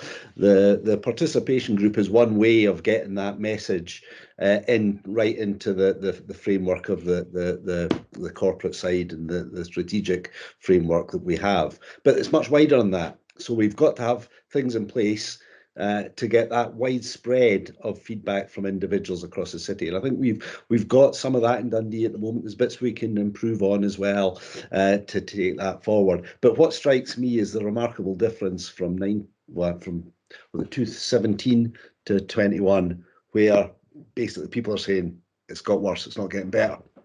So we know there's been changes, we know things are moving. I think it's the pace of change. And this always comes down to the pace of change, to people's perceptions of change are way apart at the moment. We have to do a bit of work, I think, to actually try and bring this closer together. So it's that communication wider than just the stakeholder participation group, which is just one part of that whole lived experience network that we're trying to build across Tayside with the other TSIs, but also within Dundee and the work we are doing. So this it's a frustration, I think, at speed of change. And if you think of some of the change we've done over the COVID period, we've done it very, very quickly. Because people are passing away and people are getting really ill. We've got a population which are getting sicker in a lot of ways with their mental health because of the COVID crisis as well. So we really need to start picking up that pace of change. Unfortunately, I've been off for a while, so I'm just back recently, and I had to step away from the programme board, but I've got meetings with a couple of the key people next week to get myself back on and involved in the programme board as well. And that'll be one of the things I'm wanting to take to it, is the pace of change. We need to speed up. There's some good things happening, but there's still a long way to go. Thank you for that comment, Eric. I think that's a very valid point. Linda Gray. Thanks, Trudy, and big thanks to Arlene for that report as well. It's really just a comment. I think I may have mentioned in the last IJB meeting that I've been invited along to dental executive group committees, and we had a meeting last week, and it was about the out-of-hours service. So there's been a really good platform for dental care in Dundee, which I think has probably served us quite well in terms of being ahead of the game in relation to checkups and children's care. They certainly don't want that to fall really back, and it's a really passionate group. But just what Arlene was saying about people with autism or learning difficulties, this is a group of people which is of particular interest to the dental group. So just another sort of component of different aspects that make up mental well-being. And I'm really grateful to Arlene for picking up on that, and the many different aspects of care, and sometimes the dental care is one that's not necessarily forgotten, but not always highlighted. But this is a really passionate group in the city as well. But thank you very much, Arlene. Really good report. Thanks very much for your comments, Linda. It's very interesting to hear that. Raymond Marshall. Yeah, thanks, Trudy. I think my one comment was similar to Eric's. I think what people are looking for is something that describes the pace, and I think that's something that I get from staff, that the pace of change is slow, and therefore the knock-on effect. I'm sorry to be hopefully I'm not the last one to speak, but I'm a slight concerned about. I don't get a sense from how the staff are feeling in this and how they're looking at the progress of change, what's been affected to them. There's a lot, and I'm not saying there's not a lot of good work out there with users in that, but I don't get a sense of what does this mean to staff. You know what I mean? And I don't want to criticise the SAG report, but I mean, it's an old report now. I mean, we've moved on a wee bit since we've received that, and we need to then look at what is the change and how is it progressing. When is it taking too long? You know what I mean? These are the kind of things I think the board should be considering. But primarily, obviously, from a trade union point of view, I'm not sure if I'm getting a sense of what does the staff feel that's happening here. What is the change that makes the difference to them? And I know that there's a lot of complexities in that, particularly around resource. And I mean, not so much the monies, it's more about the bodies, if you like, being able to provide, because there's a lack of that resource out there for a lot of provision of care within the whole of Tayside. So that's the bit I think. So sorry to be a wee bit negative, but it is that bit that I think that we should be having maybe something back that says, what does this mean for staff? How do we grab that? How do we find out what that means? We've got pockets of it that is probably improved, but there's pockets that are slow, and staff are struggling given the last 18 months to 2 years with the pandemic as well, staff are really struggling, and I think that I don't know, I would hesitate to speak for my local authority colleagues, but I suggest they would have the same feelings around that for their members as well. So thanks. Arlene, it would be really useful. I think that's a really good point, Raymond, but it would be very useful to get a feedback from staff, maybe a pulse survey or something like that. So I wonder if that would be a possibility, just to get an idea from staff about how the pace of change is affecting them, and also how they could see a way to improve the pace of change. I think that would definitely be a possibility, and it could be something that Raymond and I take forward within our staff partnership forum. I think from my own perspective, and that's across community health staff and social work and social care staff, there is a tiredness 18 months into the pandemic, but there's also a level of excitement about some changes that have either been made or that they're being part of and will be made, but some anxiety about how the workforce stretches to be able to be involved in all of the new work streams and the new pathways. And that goes back to Raymond's point about available resource, which we're also in the background trying to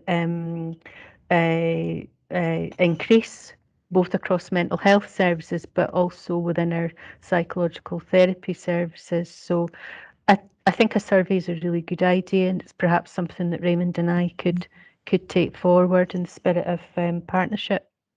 Okay, that's really helpful, Arlene. Now, I have hands up for Linda Gray. Is this a legacy hand, Linda? Sorry, it's a legacy hand. Eric Knox? Sorry. And Councillor Short? No, okay. So we've given you a hard grilling, Arlene, and thank you very much for your responses to all the questions, and also for the report. It was very useful, and I think the discussion has been very useful for the board. Willie, would you like to go through the recommendations, please? Yeah, certainly. Thanks very much, Chair. You're asked to note the content of the report. You're asked to note the publication of Trust and Respect Progress Report by David Strang was attached as Appendix 1. Note the content of the full survey report, Experiences of NHS Tayside Mental Health Services, Appendix 2. You're asked to note the easy read version of the survey report, which is attached as Appendix 3.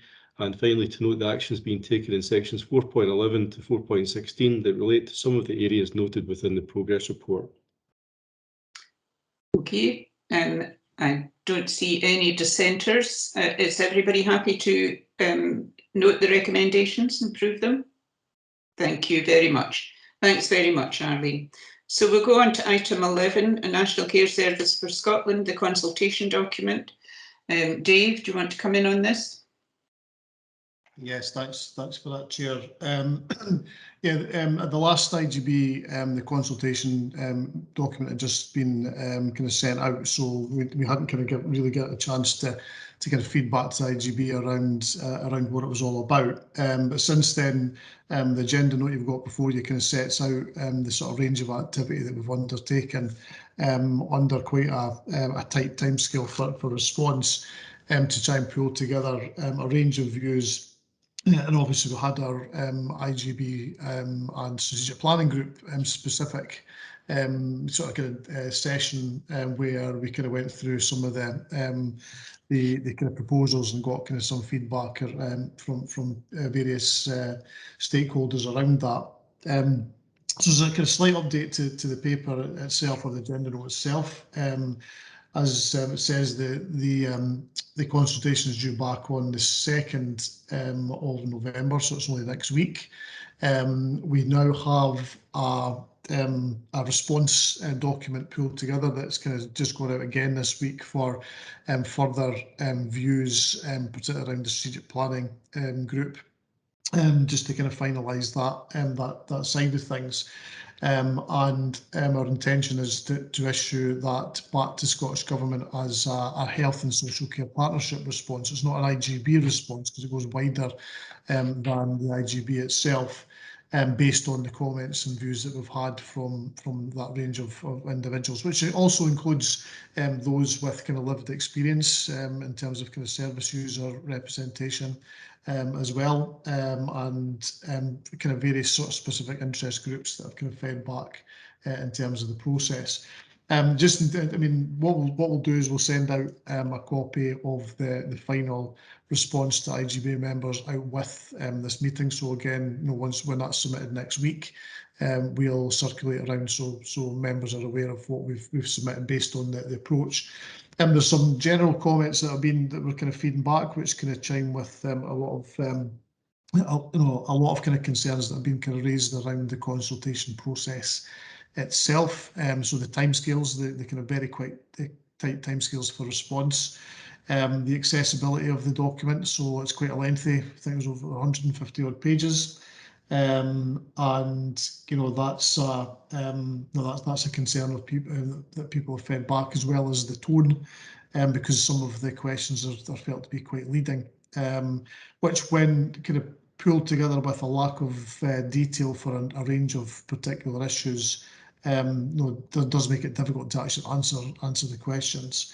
And obviously, there's in terms of the resource that we've had to invest in trying to kind of pull together a consultation, there's no additional resources being provided to assist us with that. So we're flagging up some concerns on that, but we're not answering kind of question by question. It's kind of more the sort of specific areas and themes that we've kind of fed back, and we've taken the sort of balanced view based on the consultation views that we've had back, which hopefully Scottish Government will find useful in terms of their kind of pulling together the consultation responses. So.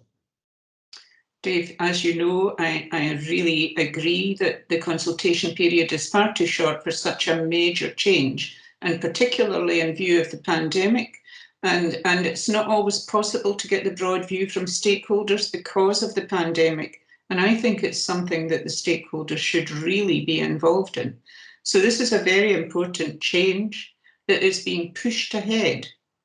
And it makes me nervous about it. Councillor Short and then Bailey Wright. Bailey Wright was before me. I was. Oh, right, okay. Bailey Wright then. Well, thank you very much, Lynn, for pointing that out.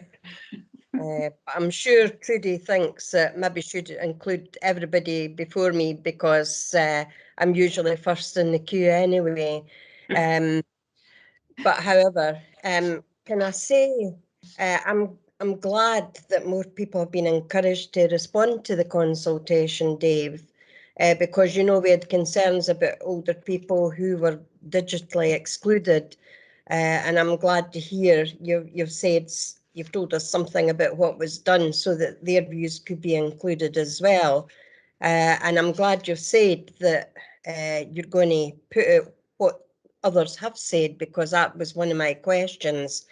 And I'm generally supportive of a national care service for Scotland, but I'm afraid it's still my belief that local services, local government should remain at the heart of the decision-making process within the national care service, so that local decisions that are impacting on healthcare and poverty are made by local elected members and the IJB members.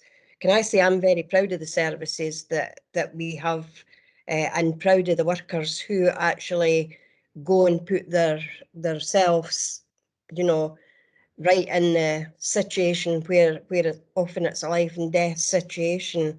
But I want to ensure that we are able to shape the services in the future, just local services for local needs and local people. So thank you, Dave. Thanks very much, Helen. Very valid points. Councillor Short. Thank you. Within the report, it lays bare the fact that there's over 27,000 people who are actually carers in the city, and that's a massive amount when you compare it against 150,000 residents. And within that, there's been an extra 6,000 since the pandemic started. And as we'll probably all be aware, earlier in the month, there was a bill passed at the Scottish Parliament with regards to additional payments for carers. I think it's an additional £694.20 will be paid to carers, and as long as you were registered by the 11th of, am I ahead of myself? Martin's telling me I'm ahead of myself. Have I gone ahead of myself? We're on the National Care Service. Not the, I am. not the I am. I'm caring too much. I'm ahead of myself. That's how far ahead I was, Helen, with putting my button on. Sorry, I do apologise. I will come back later. Thank you. Okay, Lynn, we'll bring you back in later. Dr. Fletcher?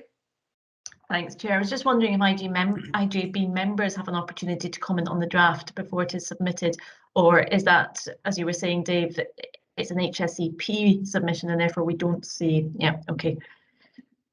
Yeah, we did have a development session. I can't remember if you were able to attend that. I was. Oh, yeah, okay, so we took a lot of the feedback that was given at that stage, and we've kind of pulled that together in a kind of range of views. But I mean, I'm happy to send it out to you again before next week. I say it's kind of quite tight turnaround. That it's got to be back for Monday to the Scottish Government. So, but happy to send it around. And if I could offer an additional assurance there, I think we have really quite comprehensively captured the views that were shared at our development session, but also the wider stakeholder facilitated sessions that have been reported within the agenda note.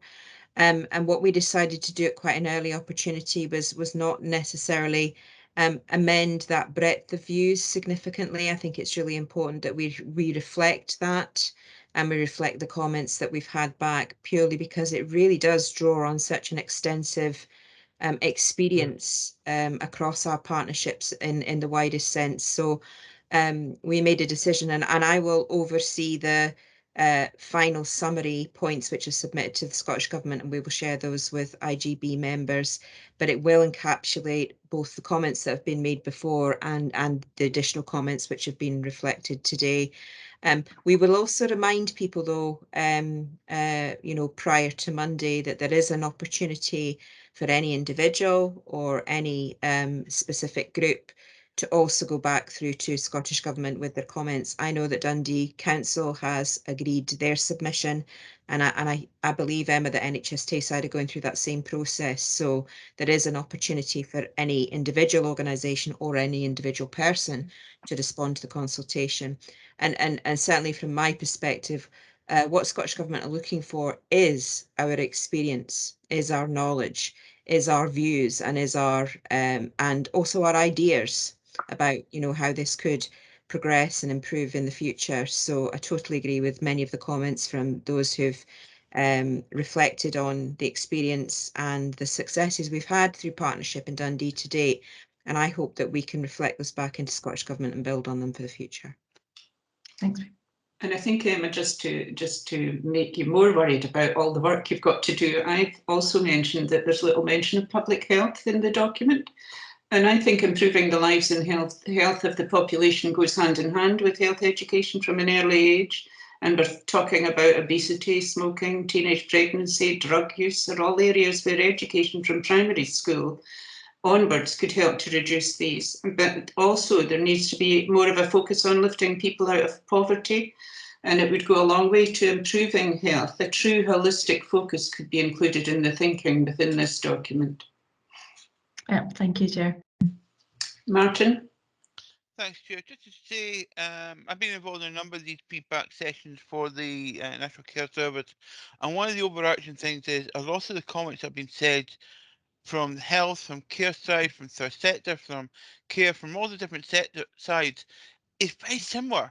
No matter whether you're in Dundee, whether you're in Dumfries, or whether you're in Shetland, the comments are very, very similar. And I think the Scottish Government is going to get a real eye opener in the terms of what we think, and actually what we're thinking. I don't think the Scottish Government's going to be too enamoured with some of the comments. I think they're going to find some of the comments a little bit off-putting. But I think one of the comment I've been hearing the most is there's a lot of concerns about the idea that this new National Care Service could strip away funding from frontline services, and that's one of the comments that I've heard across the board, because you're talking about a service that could cost 150 million just to get set up, and you talk about another 80, 100 million per year in cost. That's going to take a lot of money away from frontline services, and I think that's one of the things that a lot of different areas have been commenting the same thing. Okay, thank you for that, Martin. Lynn, your hand's still up, but I'm assuming it's for the next item. Okay, so I know you want to be first on the point. Okay, so we're being asked to note the extension of the consultation period. That's what the recommendation is. Are we happy to note that? This again has been a good discussion. So are you wanting a 5 or 10 minute break at the moment? Would you appreciate that? I'm seeing nodding. So if we come back, it's 11:44 just now. So if we come back at 11, maybe, or just 5 to 11. Yeah. I mean, 5 Come to back 12. at 5 to 11. 12. Okay. Okay, Willie, if you want to start us off again. Okay, thanks very much, Chair. Takes you on to item 12, which is Dundee Health and Social Care Partnership Strategic Risk Register update, and this is for noting. Are there any questions or comments? Bailey Wright? You're on mute, Ellen. Sorry, was Lynn not wanting in on this item? No, okay. Right, okay, thanks. I know it's just for noting, but we have 3 financial implications again, but at 5.3, they're basically saying that funding's insufficient when you go over the risks, you know, insufficient numbers of staff on integrated substance misuse service with prescribed and compensates, increased patient demand and excess resources, current funding inefficient to undertake the service, redesign of the integrated substance misuse service. So I'm just wondering, why are we saying that there's no any financial implications when there's obviously all these risks and it's due to finance? Dave, do you want to come in on this? Yeah, thanks, Bailey. Right, yeah, it's an important observation there that, you know, funding is kind of contributing quite a bit to that particular risk. The financial implications themselves for the overall report are actually in relation to the fact it's the risk register itself. The financial issues in relation to specific elements are then kind of deemed to be kind of are reflected back in other reports that come back to IJB in terms of the service developments around those areas and updates in terms of substance misuse in particular. So you see the financial implications on those particular reports, but not necessarily within this overarching one. I mean, we do have within the Appendix 1 in the report, and one that you've kind of commented on previously as well, in terms of the relatively high risk in terms of restrictions on public sector funding as a sort of general theme that we're kind of working in quite a tight kind of public sector finance environment. So it's not. So the financial implications on this report are not necessarily linked to this particular risks, but it's a good point to raise. Well, I was just wondering, seeing as how we're mentioning strategic risks, but there's no any number against it like there usually is. So I'm just wondering what the reason for this is, because all of these things add up to quite a high risk. Yeah, so again, because of the nature of the report itself, I mean, the individual kind of risks are set out within the kind of risk profile set out in Appendix 1. So it is part of our, so these kind of risks are all kind of individually monitored and reported back, particularly through the Performance and Audit Committee, as part of and under our kind of risk management strategy that we agreed a few months back. There'll be an enhancement of the reporting on under risk management back to the IJB and PAC. Yeah, okay, I'm accepting that, but I think at the end of the day, I'm quite concerned about the actual risks. I mean, if there are high risks, does that mean that the service will not go ahead? It's about how we can. No finance. If there's no finance, we can't do the job. So, you know, does that mean some of the services may not go ahead? I mean, the services will continue. The issue is more around how we manage our budget overall within the overall sort of funding that streams that are available to us. I mean, we have got, although we kind of still have kind of quite high risks around funding, you'll see at the finance report at the end of the agenda that we have got an improving position, which makes us a bit more comfortable financially than we have been. But no, the risks around finance are still very real in terms of, you know, next year and beyond, and we still don't know what the funding allocations are going to be like. So, but there's not a danger of services not being provided. We have a statutory provision, a statutory responsibility to provide a whole range of particular services. It's more about how we can manage them within the resources that are available to us. So what you're basically saying is we'll have to make budget savings in order for that to go ahead. I think that's what you're saying. Well, we need to kind of review the budget, so there'll be budget realignment across services to priority areas.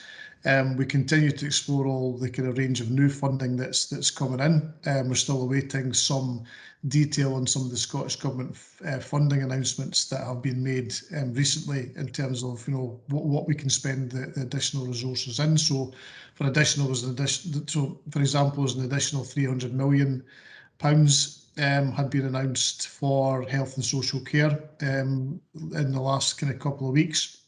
And we're kind of working through the detail of what that actually means. So some of the financial risks that are in existence in the system at the moment may disappear with that additional funding. So there's a number of different factors we need to look at to get the right resources to the right services. So there'll be a report coming back in the future about that then? So yeah, we'll have from the December IJB meeting, we'll start to kind of feed in the budget development papers with a view to getting the budget agreed in March, and we'll also have the budget development sessions that we've had in the past to kind of talk through some of these in a bit more detail. Okay, thank you.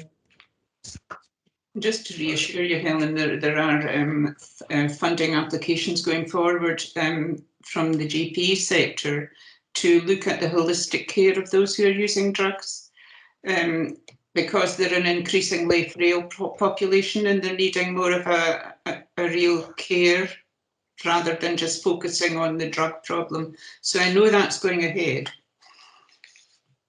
Can I bring in Donald next? Thank you, Chair. I mean, since this is an annual report, I've just been wanting really to commend Dave for the work that he and Claire have done over the course of the year to develop the whole risk management reporting. And you know, it's a time when he's had plenty of other plates to spin as well. And I think actually the discussion we've just had illustrates how clarity around risks can help to provoke debate and bring issues out. So, you know, a well done to Dave and as I say, Claire as well on that. The only thing that struck me when I looked at it, I'm always interested in how risks move from one report to another. And I think what struck me in this one is that all the risks but one were identified as static, and the one that wasn't static was going down. And I was just finding that a little bit difficult to reconcile myself with what we know about the general environment. And then specifically, there's a couple of risks. So on the impact of COVID, we talk about infection rates rising sharply, impacted on service delivery. The next one, increased bureaucracy. So we talk about, increasing reporting requirements. And I was just finding it a bit difficult to reconcile the narrative with the arrows. So I don't know, any comments on that one, Dave? Yeah, certainly.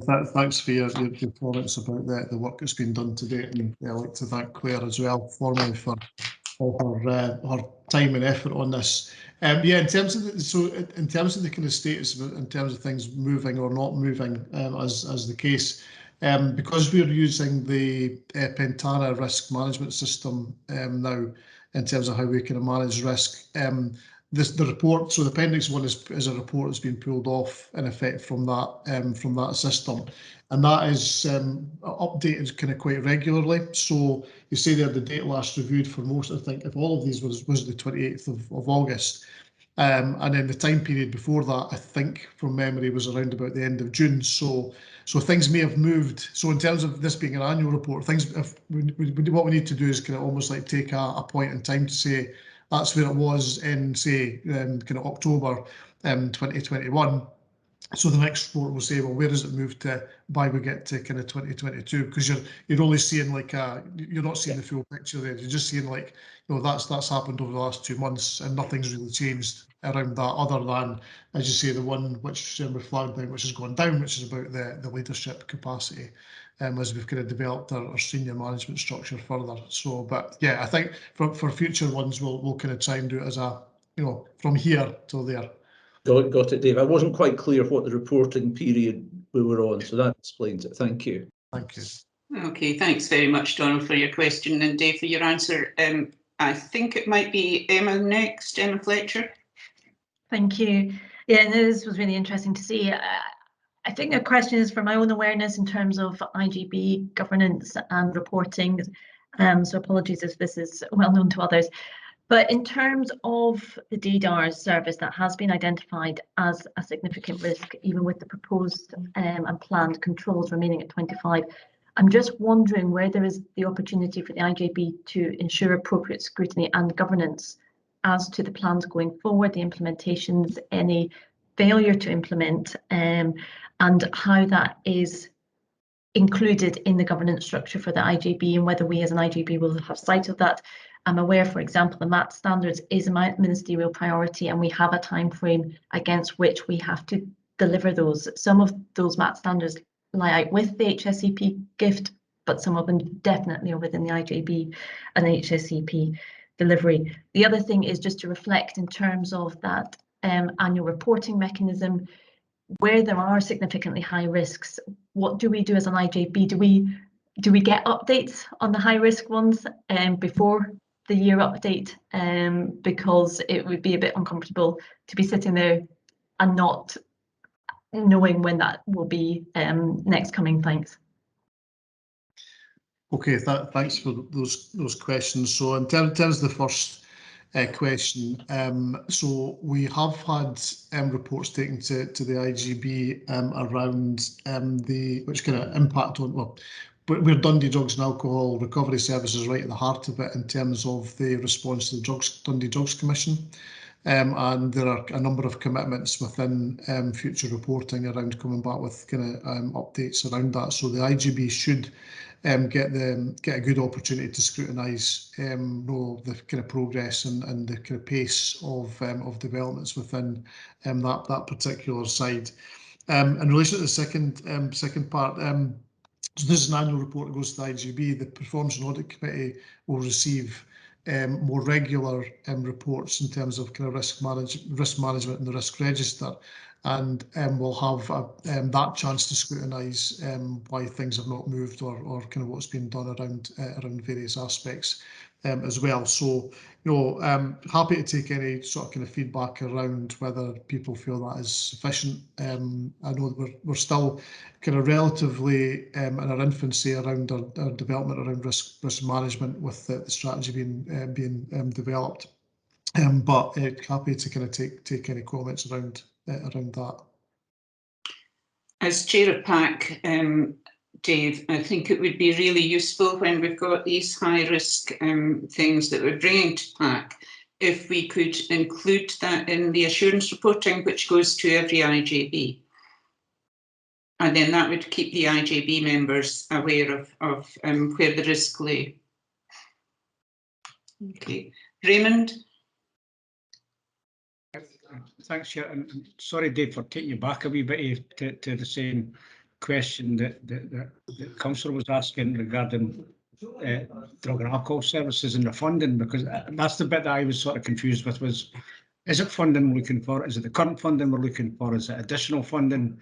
And I think it's probably, and I'm not aware that any redesign has came past the board for them to understand what that potential funding is and what that looks like. So that was the bit I was slightly confusing. Although I may have seen some things that may look at that, I'm not sure if the board has seen that, and I think that's where maybe the confusion is, because when I read that and it says insufficient numbers of staff and integrated substance misuse services with prescribing competencies, that suggests to me that's the current workforce rather than a potential workforce. So I think that's where the confusion is for me as well, is to understand, well, what is the funding ask, what is the request, and what's the redesign? Maybe that's understand. Thanks. Yeah, thanks for that, Raymond. Unfortunately, Diane's not here today. She'll give a kind of more comprehensive kind of response to what the actual kind of service delivery itself. I mean, there's a couple of things. So there's the current service model and the staffing challenges that are within that particular model. But in order to kind of try and move from one service type to a kind of a new model that's going to kind of really bring on the services and meet the Dundee Drugs Commission kind of recommendations. There is that acknowledgement there is additional investments going to be required to do that, because you've almost got a bit of transition funding. You can't stop providing one service, as you know, while you're developing another. So there needs to be a kind of bit of kind of transition funding to support that. That it's probably given a wee bit of the wrong impression around the funding, because there are a lot of opportunities and funding opportunities that are around it in terms of the substance misuse agenda. So there's additional Scottish Government funding that's come in, and there's developments kind of underway within there. There's the kind of CORA project, or CORA funded project work that's starting as well, which it will make a significant difference as well. So a lot of it is around the ability to kind of to go from one state of affairs to the other. In terms of the detail of the service redesign, Raymond, I don't have that personally, but we can pick up with Diane out with the meeting. Okay. Martin? Thanks, Chair. Just one question to Dave. At a recent development session on risk management, there was mention of giving us IJB members access to the risk register so they can see in real time what the updates were on the risk register. Has there been any update on that? Yeah, thanks for that, Martin. Yeah, that's still an aspiration. Claire's kind of working hard to try and get that access provided. There is an issue around the sort of access from people out with the local authority system, because it's a local authority system that's provided. So she's kind of liaising with the kind of team around Pentana to try and get that access opened up wider. So hopefully we can get that concluded relatively soon. Thank you.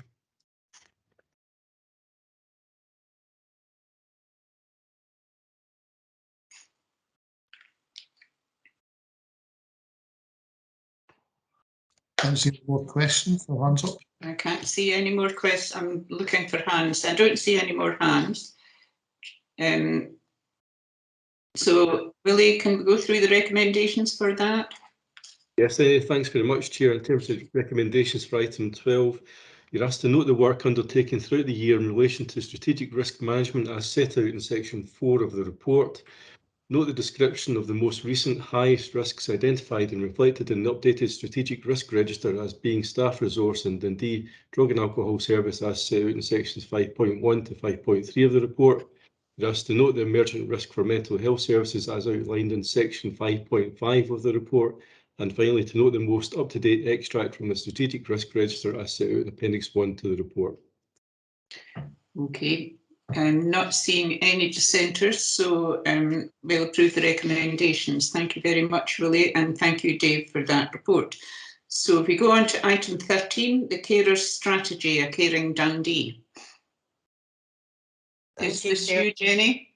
I'm going to introduce it, then I'm going to pass over to Joyce and Lucinda to talk in a bit more detail about it. Thank you. Okay, thank you.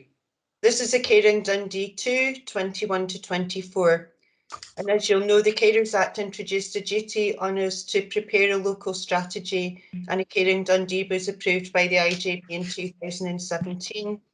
We also have a duty to review this at a minimum every 3 years, and this was done in 2019, with the conclusion that a fully revised strategy be prepared by October this year. So this is us bringing it back. And I think we've recognised throughout the vital contribution that carers have made, and particularly the impact of COVID on the pandemic. And the strategy is really underpinned by 3 main things, which are a detailed needs analysis, the lived impact of carers, and also, sorry, I've probably passed over quicker than I might have intended, and also the work that we did around COVID engagement that we brought back to the IJB previously. And we're really working towards 4 strategic outcomes for carers. I am heard, respected and able to be involved. I'm supported to have the best possible caring experience. I live a full and, sorry, I can't read my own writing there. I lead a full life, and I have, excuse me, I think I'm just going to pass over, if you don't mind, to Joyce to pick up on it. Yeah, I think you need a drink of water. Okay, Joyce. Although I see hands up, I think it's probably best to go ahead with what I'm looking to tell you, and then if there are still gaps, you can come back in. Yeah. So I did a wee bit of prep because I was thinking it was myself rather than Lucinda who was going to do this, but we have Lucinda here with us because this is very much a partnership strategy. No one person knows everything about what's going on. So the reality is it was a multi-agency group who drew together the strategy, building on the last strategy. The Carers Partnership has met at least quarterly. I can tell you members of the Carers Partnership have met in little groups far more often than that. So that there have been a lot of IJB reports about carers, and I think probably it's worth saying to the IJB that we know that this is an issue that is dear to many people across the IJB, that we know that your interest in carers matters is appreciated. Growing knowledge in the city identifies that carers are actually among some of our more deprived communities and the areas, and that those particular carers are subject to health inequalities, to poverty. We also have carers from many walks of life. Current figures are suggesting 1 in 5 people are currently carers, never mind the former carers and the carers to be. And actually, many of those carers form part of our health and social care workforce, because in actual fact, health and social care workforce have been found to be more likely to be informal family carers as well. So the actual vision is that carers are heard, valued, understood and supported so that they are well and able to have a life of their own. And really that's just a tweak on the former vision, and it came from carers themselves and practitioners who were saying, oh, we think it needs to be a bit meatier than that, but it's still relatively small. And we know visions should be lasting more than a few years anyway. It's more like a 10 years plan altogether. And again, the strategic outcomes were shaped by carers and stakeholders, and you'd be able to refer to the four, but they are: I'm heard, respected, recognised and able to be involved. I'm supported to have the best possible caring experience. I have a full and healthy life. I have a life on my own and can balance the caring role in my life. And one of the main areas that carers and stakeholders identify among what we need to do is to continue helping carers recognise themselves and other people identify them and identify their worth. That will be never ending. Some people are carers for their whole lifetime, and some people are carers for a small part. Therefore, the population of carers is ever changing. So the 27,000 in the city is among the kind of higher estimates, but I think we have to go by higher estimates. There are, this morning on the radio, Carers Scotland were suggesting it's 1 in 5 for carers, and that's the same as the figure that we get for people with disabilities, including frailty and drug and alcohol use, etc. And in fact, it's 1 in 5. And we know that some people have 2 carers, some people have none, some people look after each other. So there's just a big variety. So we've got the usual contents, the foreword, the introduction, the explanation of who might be a carer, some principles. In the actual report, we have some real-life anonymised examples. We also have carers resources section, which really explains some of the crux of the matter. There's support for carers, adult carers and young carers. There's short breaks, which is something that has to be planned together with the carer and the person that they look after. And there's support for the child or adult that the carer looks after. Most critically at the moment, particularly during pandemic, is how that support is given to the person. So what we haven't included, and we haven't included in their needs assessment at the moment, is what people might see as respite care in the short breaks numbers that we've calculated in the needs assessment. The short breaks numbers that we have are about the break that the carer got. What did they do with their time? What recharged them on that? So the reality is there are short breaks that might provide respite.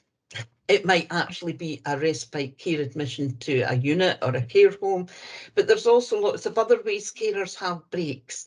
And we know already, we spoke about day services being one of the really critical ones, but in actual fact, it might just be an hour of a break while a care worker comes in and looks after somebody, and you actually get to do your Sudoku or, you know, go on your exercise bike. So counting carers' breaks is really hard. Counting carers' outcomes is also hard, but that's what we need to count, not the number of things people have. And we will be tackling how we count and what we count for this next carer strategy and monitoring the future progress. So in terms of the engagement, I have quite a kind of history of the engagement here. I'll try and be quick. It was started, the engagement about the strategy was started in late 19. As Jenny's already explained, there was some delay on that, but we started with key stakeholders. We've got continual discussions and engagement activities going on from the many agencies who are part of the Carers Partnership, feeding into that. Dundee Carers Centre are funded for the work, and if you want to know more about what the future for that holds, because there's been a bit of a revamp of it all, but in the actual strategy, networks like Carers Voice, Young Carers Voice, Carers Blethers, etc. have fed into that a lot, but there's now new locality work going on, Carers Decide, all sorts of exciting things. And one of the things don't want to miss out is the invaluable contribution that Martin makes, and he comes along to all those meetings and gives us a considered opinion on all the things that he's hearing. So he is invaluable, not just to the IJB, but very much to the Carers Partnership. So we kind of have core groups of people working on different things. One of the things, and you know, I was listening to Arlene's discussion about carers and the mental health work. One of the things I think we have to go back more to is our relationships with the other partnerships. There's some good relationships founded in drug and alcohol. We know that the mental health strategy people are working with carers. We need to make sure that's joined up, because carers and the person they look after are certainly not separate items, and actually we probably are missing out on some of the good things that are being done without that partnership. And I think we've had it in the past, but I think it's maybe slipped a wee bit as well. Also in terms of involving people who have a carer in our engagement and what's happening, and we've had some good responses with DVE, as you say, with the Healthy Minds Network and things, because actually we often say, what do the carers say when we're looking at a policy or strategy for people who use services. I think that we need to do a bit more of hearing what, because I think carers need to hear what the people they care for want for them and think of them, because I'm sure it's really a valuable stuff. So there are next steps. Oh, sorry, the final consultation, and I hope you all saw it because it got emailed, the final actual draft got emailed to 600 individuals. We had a total of 5 focus groups online, and that is where we're really worried and missing out, because it's really hard to get a feel for everything online, plus not everybody wants to speak to us online. So the focus groups were really good. The responses were very wealthy responses, but extremely low numbers on the paper document, but that's okay. People have seen it. They've had a chance to comment. So there were also emails and phone calls and other discussions, which people kind of fed into my head, and I number crunched and changed the document and did bits as we went along.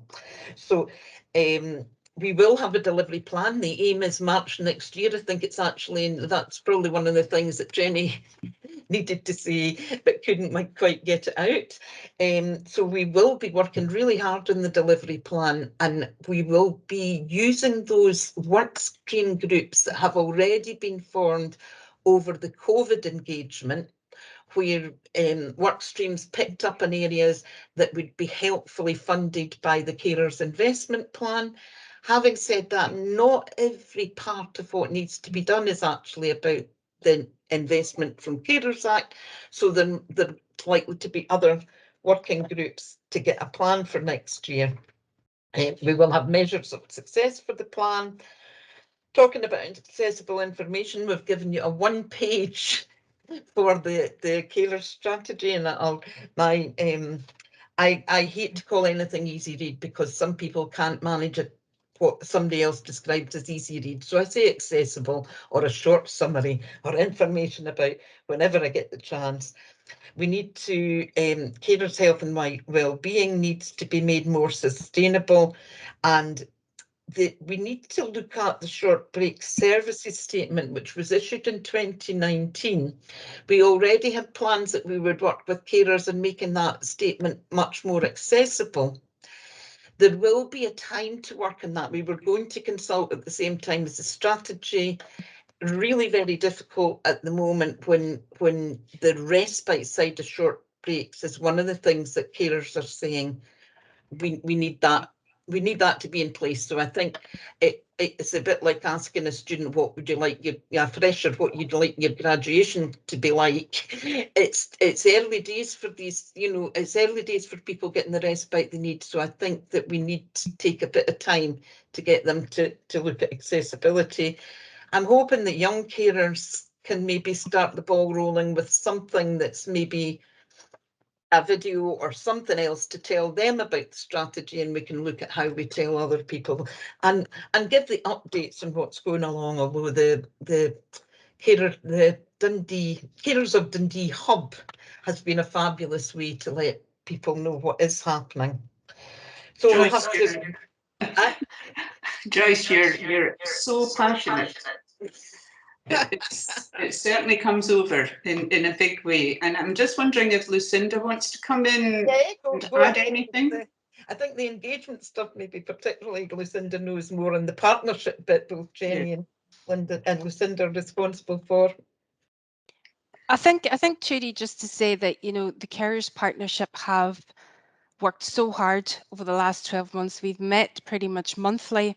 The participation across agencies has been really quite comprehensive, and we have worked really hard to involve people. But there are challenges to that at the minute, and we've heard that already around the National Care Service consultation as well. And we don't have our usual tools that we would have to be able to do these things. But at the same time, it has given us an opportunity to think more creatively, to do things a wee bit differently, you know, through looking at virtual hubs, podcasts, all these other methods that will certainly serve us as we go forward. But the sooner we can get out more and have more conversations with carers, especially around the delivery plan, the better. Very hard situation for you when you're looking after people in the community and you can't really access them. Thank you very much for a really interesting report. As always, I'm as passionate as Joyce about carers, but I just want to bring in something that Raymond has helped create. And you mentioned about the DH&SCP workforce and the number of carers within that workforce. And Raymond has helped to develop a staff who are carers network, which is very useful for staff to get in touch with each other and say, oh, do you know you can get this or you can do that, or share experiences. There's nothing like a network to help you recognise where your challenges are and how to get through them. Raymond, do you want to comment on your network? Just very briefly, Chair.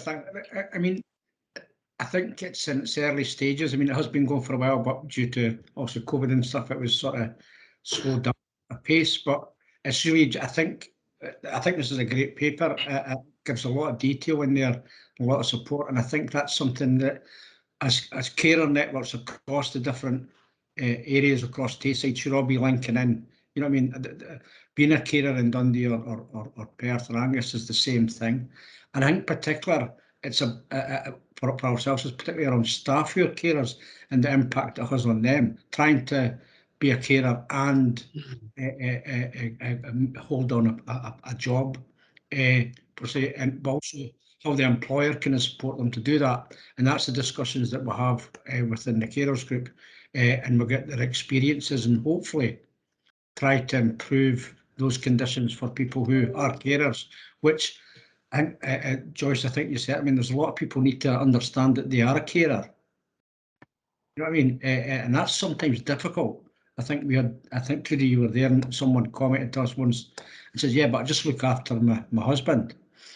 And you say, well, actually, you're actually caring. You are a carer because you're providing a care. It's not just a relationship thing. So that was hard for people to understand. So no, I really welcome the paper, and I think it is about creating those links between the network and what's out there. Thanks.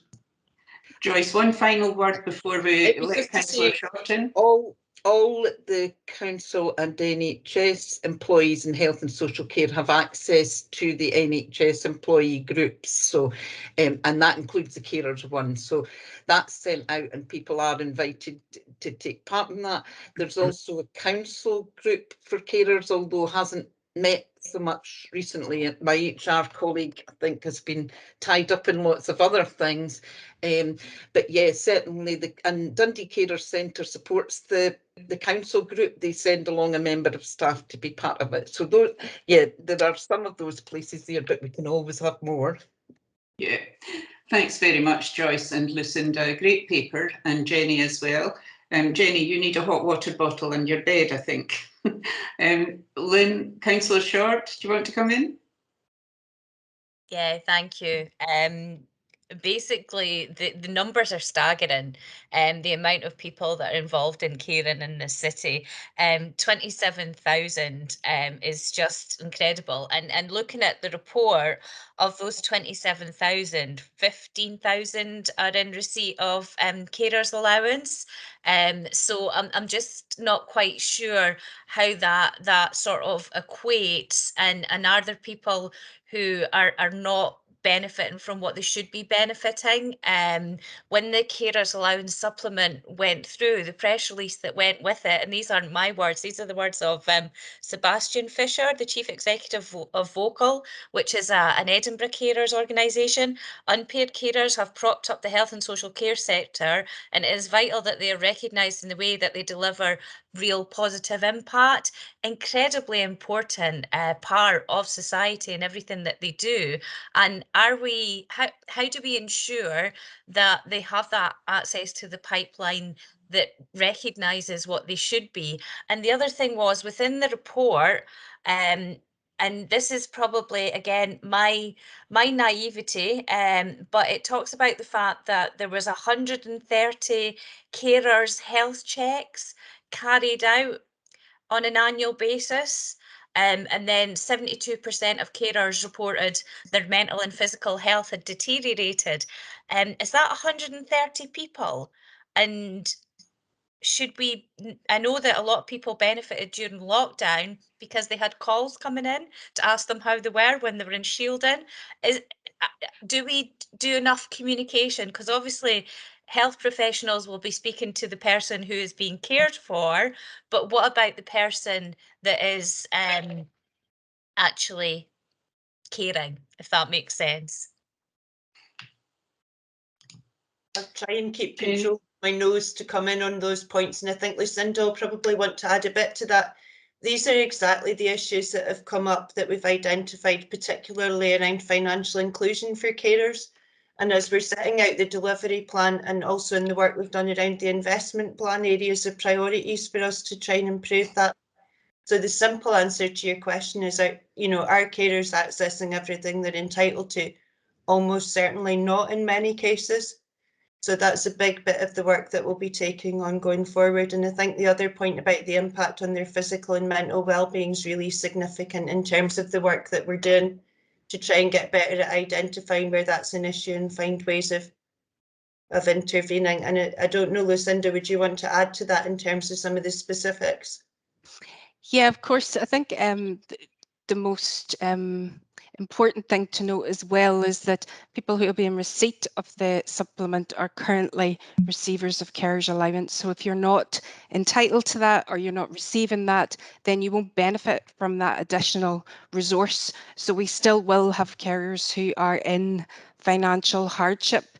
And just going back on Raymond's point as well, one of the really important things is that carers are able to continue in their employment. And we know that 1 in 5 have to leave their jobs to carry on with their caring role. And that's not just about financial reward, that's also about spending time with your colleagues, about doing something in your own life and following your career progression. So it's really important that we do everything we can to support carers in the workforce. We know that the Carers Alliance benefit is going to be devolved in Scotland as well, and there's engagement around that. And as Joyce has put in the chat, some of the barriers to accessing that is around limits on earnings and also the hours that people work. So absolutely, there is a lot that we can still do. And the basic, which has been identified, is making sure that people know about it and what they're entitled to. And I know we try and feature sessions on benefits and entitlements often for carers. We just have to make sure we keep doing that. Jenny, do you want to come in as well? Or is that a legacy hand? Sorry, that was poor hand management. Oh my goodness, 100 lines. Bailey Wright. Sorry, Chair. Oh, sorry. It was just about the carers' health check. What does that actually mean if it's only hitting 130 against 27,000? The carers' health. Do you want me to pick up and then other people can join in? So the carers' health check is an additional sort of health check that's provided either in the care centre or in other areas specific to carers. So carers would have to phone up themselves to request that health check. And we're also looking at plans to make those available to young carers as well. So if we anticipate more demand or we think that's something that needs to be expanded further, then we'll certainly look at that as part of the delivery plan. And how that might be resourced going forward. And one of the challenges we quite often have is that carers think about their own health and well-being last. And we need to encourage people to think about themselves. And as Joyce has said, quite often the most important thing to a carer is the person that they're caring for. So we need to encourage people to look after themselves as well. Okay, thank you. Bailey Wright. Yeah, thank you. One of my favourite subjects, and I have a high regard for the Dundee Carer Centre and know that they are leading the field for the rest of the country, and I think we have to be proud of them for that. But can I say that the carer strategy is first class? I congratulate all the workers who have worked on this document and also been involved in the planning of the services. As I've said before, you're leading the country and we should be really proud of you. And thank you very much. I'm always interested in hearing everything you do. And I'm glad to see that you're trying to encourage people to claim the benefits that they really are entitled to. Thank you very much. I would agree with all of your comments, Bailey Wright. Donald McPherson. Thank you, Chair. Firstly, really just to add to what others have said, I think this is an excellent strategy and, sets out very clearly the way forward, the things that you're looking to achieve. And I particularly like the focus is around the outcomes rather than just the things that you're going to do. I mean, this whole issue around carers, it's something that we talk about quite often at this IJB. And in particular, the statistic that always gets me a little bit uncomfortable, it's the national statistic around, only around about 1/3 of carers feel supported in their roles. And, and Dundee is sort of in the middle of the pack in that. So we're doing as well as anyone else is doing, but I'm not sure that I feel comfortable with just leaving it at that.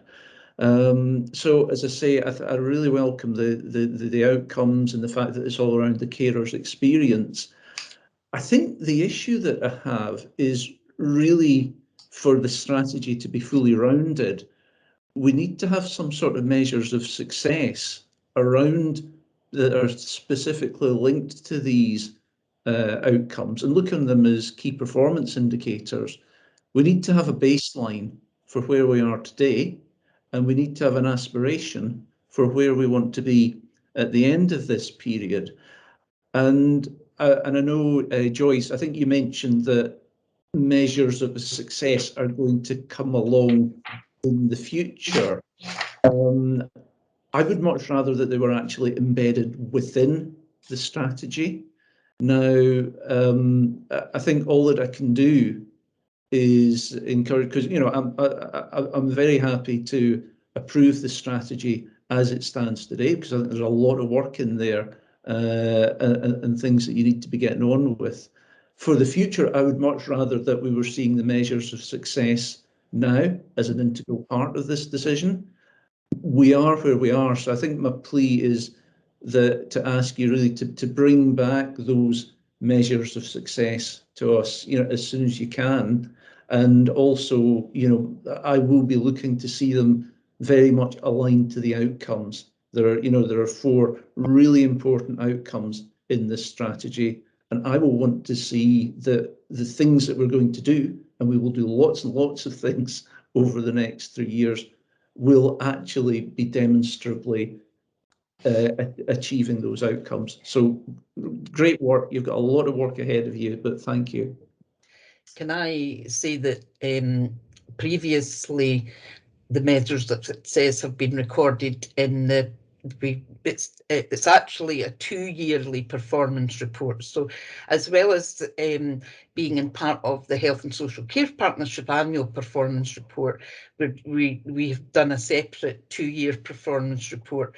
What we felt with this was we wanted to consult on where our goals were and make the plans for the outcomes we wanted to achieve, and then get back to carers and stakeholders again to look at how we're going to do it. I think that co-productive process is extremely important to the carers partnership.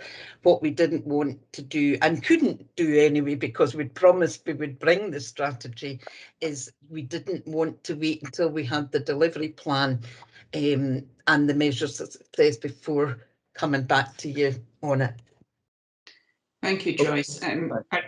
Are Jenny and Lucinda wanting to come in on Donald's question, on Donald's point? Yeah, yes. Do you want to go first, Jenny, or do you want me to go first? You go first, Lucinda. No. Okay. Donald, if it makes you feel any better, it makes me very uncomfortable as well. So that figure in the survey, and we have had a lot of discussion about it, and we absolutely take on board any national and local data that we have available to us.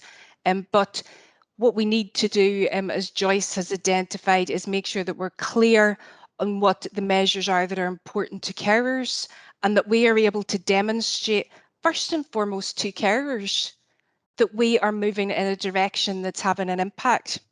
And then, of course, that will come back and be reported where it needs to be reported to. One of the other things I think we need to look more critically at, and Joyce has touched on this already, is the number of hours that carers are caring for in our city is quite substantial, and we need to understand why that is. And we know that the more hours you're caring, the worse your health and well-being and your finances and these other things will be. And that's an area that the Carers Partnership need to work across services, with carers, with people receiving services and other strategic planning groups to understand that, because that is one of the root causes of poor outcomes for carers. So we need to have those conversations as well. Thank you very much. Jenny, do you want to comment on that then?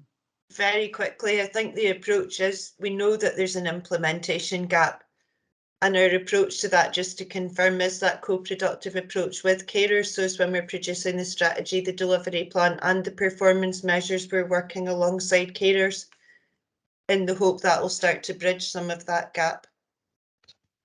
Thank you very much. Donald, are you happy with these answers? Yes, I am. I think the main point, just to leave it with, is when I hear talk about a delivery plan, I know there will be lots of things being done, but I'm hoping that the measures of success will not be about the things that we do, but how the carers feel as a result of the things that we do. So thank you, and thank you for the answers around that. Okay, thanks very much, Donald, and all of you. Martin, do you want to come in? Thanks, Chair. there's a heck of a lot to pick out of what's been said over the conversation, but there's a few points that were raised. First one being around carers' benefits. Yes, there are not enough carers on carers allowance. I myself do not receive carers allowance. I don't receive any benefits at all. This is not because of my age or other parts. It's due to the DWP, and there's an issue naturally with how DWP handles the carers allowance. And I know it's been transferred to Scotland, but I'm part of I'm involved in the discussions with the Social Security Agency of Scotland, and I know how they're going to approach things. It's going to be better, but I don't think it's going to be good enough for a lot of carers. Other things like identification, 1 out of 5. I think that's a very weak number. Very weak. I think there's a lot. I think there's a lot more carers out there than even we would like to admit. Because the idea of a carer is someone who provides assistance to somebody, no matter what. So it could be you could be going around to the local shops to get groceries for your next door neighbour. That's caring. But a lot of people do not see it as caring. They just see it as something that you do as a natural part of being a decent human being. In terms of the engagement, there was a number of work groups established. There was a number of different operations that went on to pull together the views of carers. Some 40-some members of carers were there, but I'm happy. I think it's a great number, but I think we should be striving for 3-figure engagement for these strategies. I think we really need to be pushing more, and I know the situation regarding COVID has limited our ability to do that, but I think in future we really need to be pushing for a minimum of 100 carers, because we have so many carers out there who have got voices and need to be heard. In terms of the identification of carers, that is the #1 issue I think we have to remember. People don't identify themselves as a carer because they don't see that as professionals who are given the training, given the development skills to identify carers, are not doing it as well as I think we could be expecting them to do. And I think that's something we need to I think there needs to be more training, more development with staff members, and it's an important thing that needs to be done.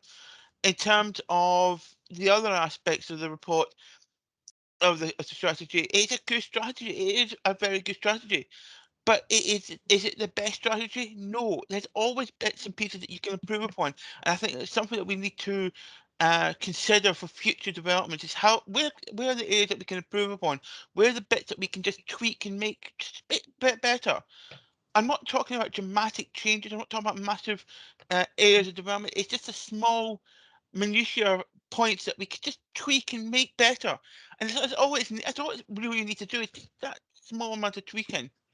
I have to commend the authors of the report, Joyce, particularly because she's done work. By the way, the checks in the post for your nice comments. And basically, I'm happy. I really am happy about this report. I think it's a good report. But again, just a little bit of tweaking make it better. In terms of the other comments, well, I can't say much more than that because Joyce has absorbed all the time for this report because she's so passionate. Like myself and like Lucinda, we're all passionate about this, and we're all people who hopefully will make the lives of carers in Dundee better. And that's it. Thank you very much. A lot of very passionate statements today. Lucinda, your hand's still up. Is that a legacy hand? Okay. I think this has been another excellent discussion, an excellent paper. Very impressed with the work that's gone on behind the scenes to get this paper produced, and the work within the paper that we see. Willie, can you go through the recommendations, please? Yes, thanks very much, Chair. In terms of the recommendations for item 13, you're asked to note the content of the report, including the summary of the engagement activity that has supported the co-creation of a Caring Dundee 2 with carers as outlined in section 4.2, approve the revised carer strategy at Caring Dundee Appendix 1, approve the summary document at Caring Dundee Appendix 2, to instruct the Chief Officer, working in collaboration with the Carers Partnership, to develop a delivery plan and performance framework to support the implementation of a Caring Dundee 2, and submit this to the IJB for approval not later than the 31st of March 2022. Approve the planned approach to formatting, publication and distribution as outlined in the report. To note the snapshot of the strategic needs assessment as outlined in Appendix 3 to the report, and to instruct the Chief Officer to issue directions to NHS Teesside and Dundee City Council as set out in Section 8 of the report. Okay, are we happy to approve the recommendations? I'm seeing nodding heads, so I'll take that as a yes. Thank you, team, for a very interesting discussion. So we now go on to item 14, Strategic and Commissioning Plan, the statutory review timetable. Thanks, Judy. I'll take that one. I'm conscious of the time, so I'll try and be quite brief with the next couple of items. So the agenda note gives IJB members an overview of the timetable we're working to in terms of the review of the strategic and commissioning plan. Just an update to this report, again, similar to the previous agenda note. The Strategic Plan Advisory Group has met since this agenda note was pulled together. And has agreed to a recommendation that while the vision and strategic priorities for the reflected in the Strategic Commission Plan remain wholly relevant, the detailed actions that sit underneath that plan to support it are going to need some revision. So in line with the timetable, the Strategic Plan Advisory Group will kind of meet again over the next few weeks to kind of progress some further work on that, and we'll then bring a report back to the IJB. It does say in January on the agenda note, but there's not actually an IJB meeting in January, so it'll be the February meeting, and we'll come back with a firm recommendation on the statutory review. That will certainly include an extension to the current plan by at least another year to take up to 2023. So we'll bring a report back in February on this. Thank you very much, Dave. Are there any comments or notes anybody wants to bring forward? I'm not seeing any hands at all. Willie, can you advise of the recommendations? Yeah, you're asked to note the timeline and planned approach for completion of the statutory review. Okay, thank you very much. So are we getting some nodding heads? Yeah, happy to note that. Yeah, thanks very much. So we go into item 15, the financial monitoring position. Again, Dave, you're on stage. Okay, thank you. So yeah, it's the latest financial monitoring position based on expenditure up to the 31st of August. The kind of highlights of this report are that we've got a net underspend projected of around about £500,000, that consists of an underspend in the NHS provided services of about 1.3 million, and overspend in the council services of around about 800,000 on that.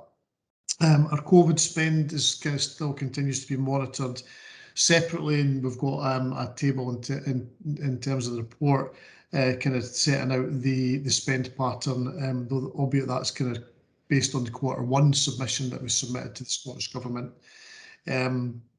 We've just actually this week submitted the Q2 submission to the Scottish Government, and that notes a slight increase in spend compared to the other figure of 7.7 million.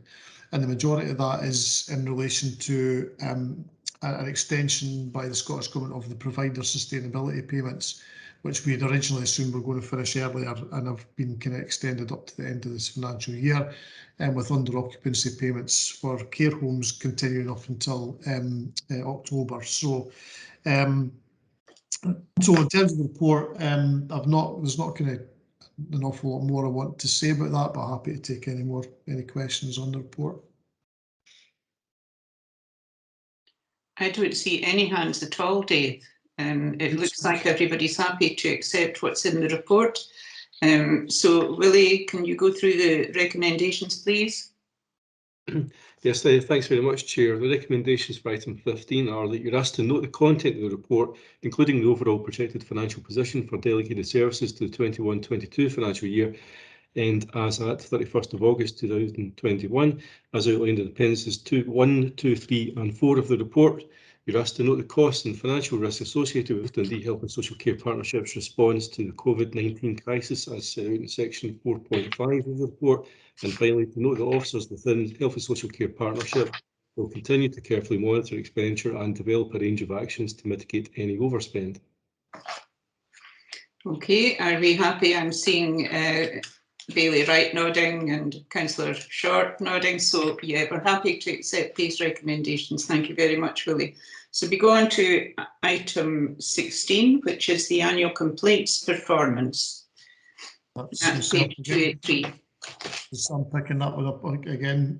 So I mean, we kind of touched on this in terms of the annual performance report information. This report gives a little bit more detail around the information contained in the annual performance report itself.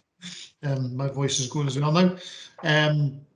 So it kind of sets out again, similar information that is submitted to the Performance and Audit Committee, but kind of taken on an annual basis.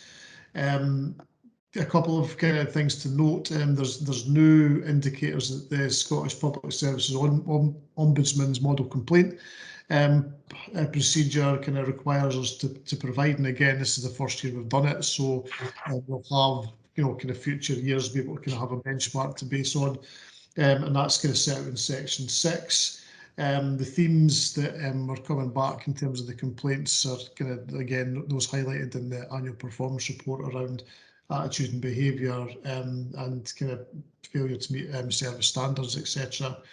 And there has been a reduction in the number of complaints received this year. However, we're assuming that a big part of that is down to the COVID response, and with a number of services kind of changed and stepped down, there's been a kind of corresponding impact on the number of complaints received with it across the service. But it'll be interesting to see the 21-22 figures and how they compare with the 2021. So I'd see a couple of hands, so I'll be quiet now. So. Can I just add to that every complaint has an effect on both the staff and the people involved, the family and the person at the centre of the complaint. So getting the complaints managed in a good timeline has a better effect on the family. I think we've always got to remember that. So I'm going to bring in Councillor Short and then Donald McPherson. Thank you. I'm presuming it's due to lag, but you've actually closed more complaints than you received by the looks of it, unless it's my maths as usual. Is that the case? It's a lag? Yeah, so there'll be complaints that were kind of previously opened that are now, so it wouldn't necessarily fall within that period. It would be kind of complaints from a previous period that are now being closed. Yeah, and so for clarity, of the 1.16 complaints, how do we know how many you've actually closed? Because it's not really giving you very good information. And I know I've got a colleague on the call who has had this kind of argument many a time with the police and them solving crimes before they happened, but they were lags.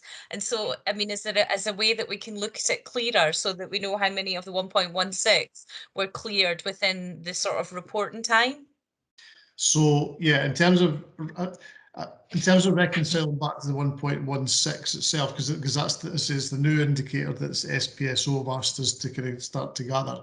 The rest of the kind of report in terms of the number of complaints closed at stages, etc., gives us that better idea, but not necessarily correlating back to the 1.16, which is a kind of pretty crude measure of, based on population size in terms of here's your numbers. So so you can interpret a wee bit more detail in terms of the different complaints in the kind of sections, sort of kind of section 8 in particular kind of talks about the different stages when they were closed and closed off.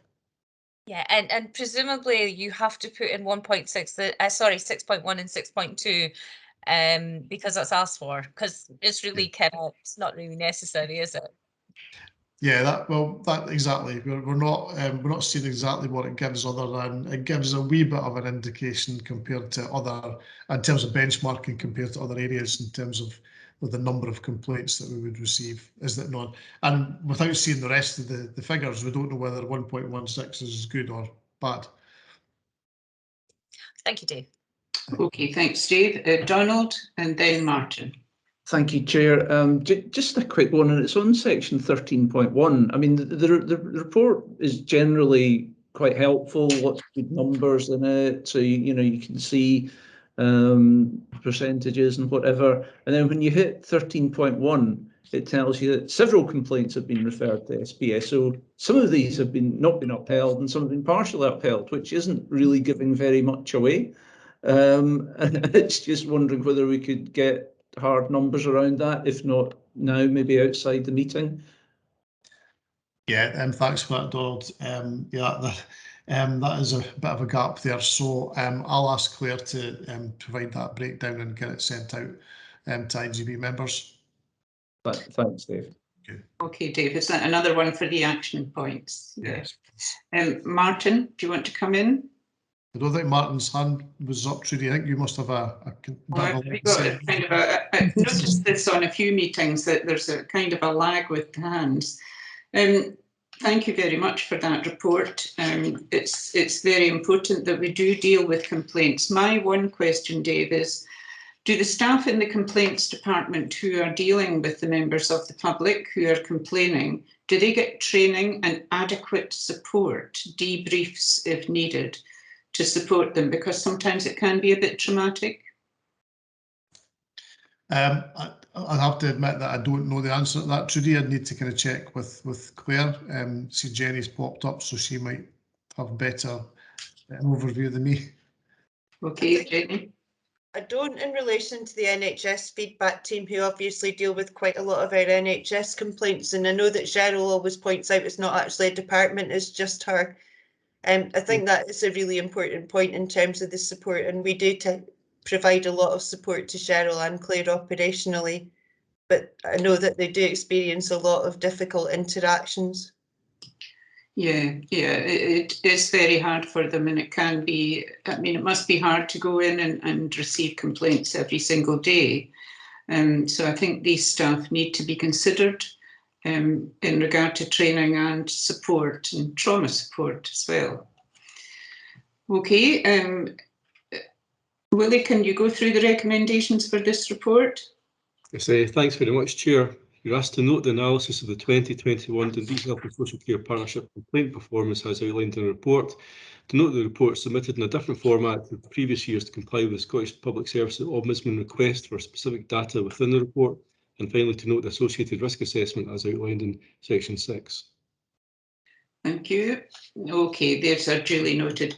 Now we go on to item 17, meetings of the Integrated Joint Board, the attendances. Does anybody have any alterations or corrections that they wish to be made?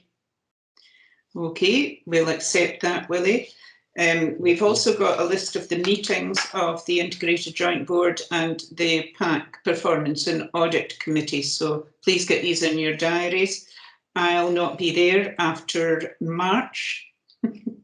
I'll be retired. The date of the next meeting is the 15th of December at 10 o'clock. As chair, I would like to say that the papers have been really good. Lots of work has gone on in the papers. But I'd also like to commend every single member of the IJB for their diligence in reading these papers. And that's been evident by the huge discussion in just about every item. So thank you very much. I'm very proud to be part of this team. So have a good afternoon. Okay, bye. Thank you. Thank you, Trudy. Bye. Thanks, Trudy.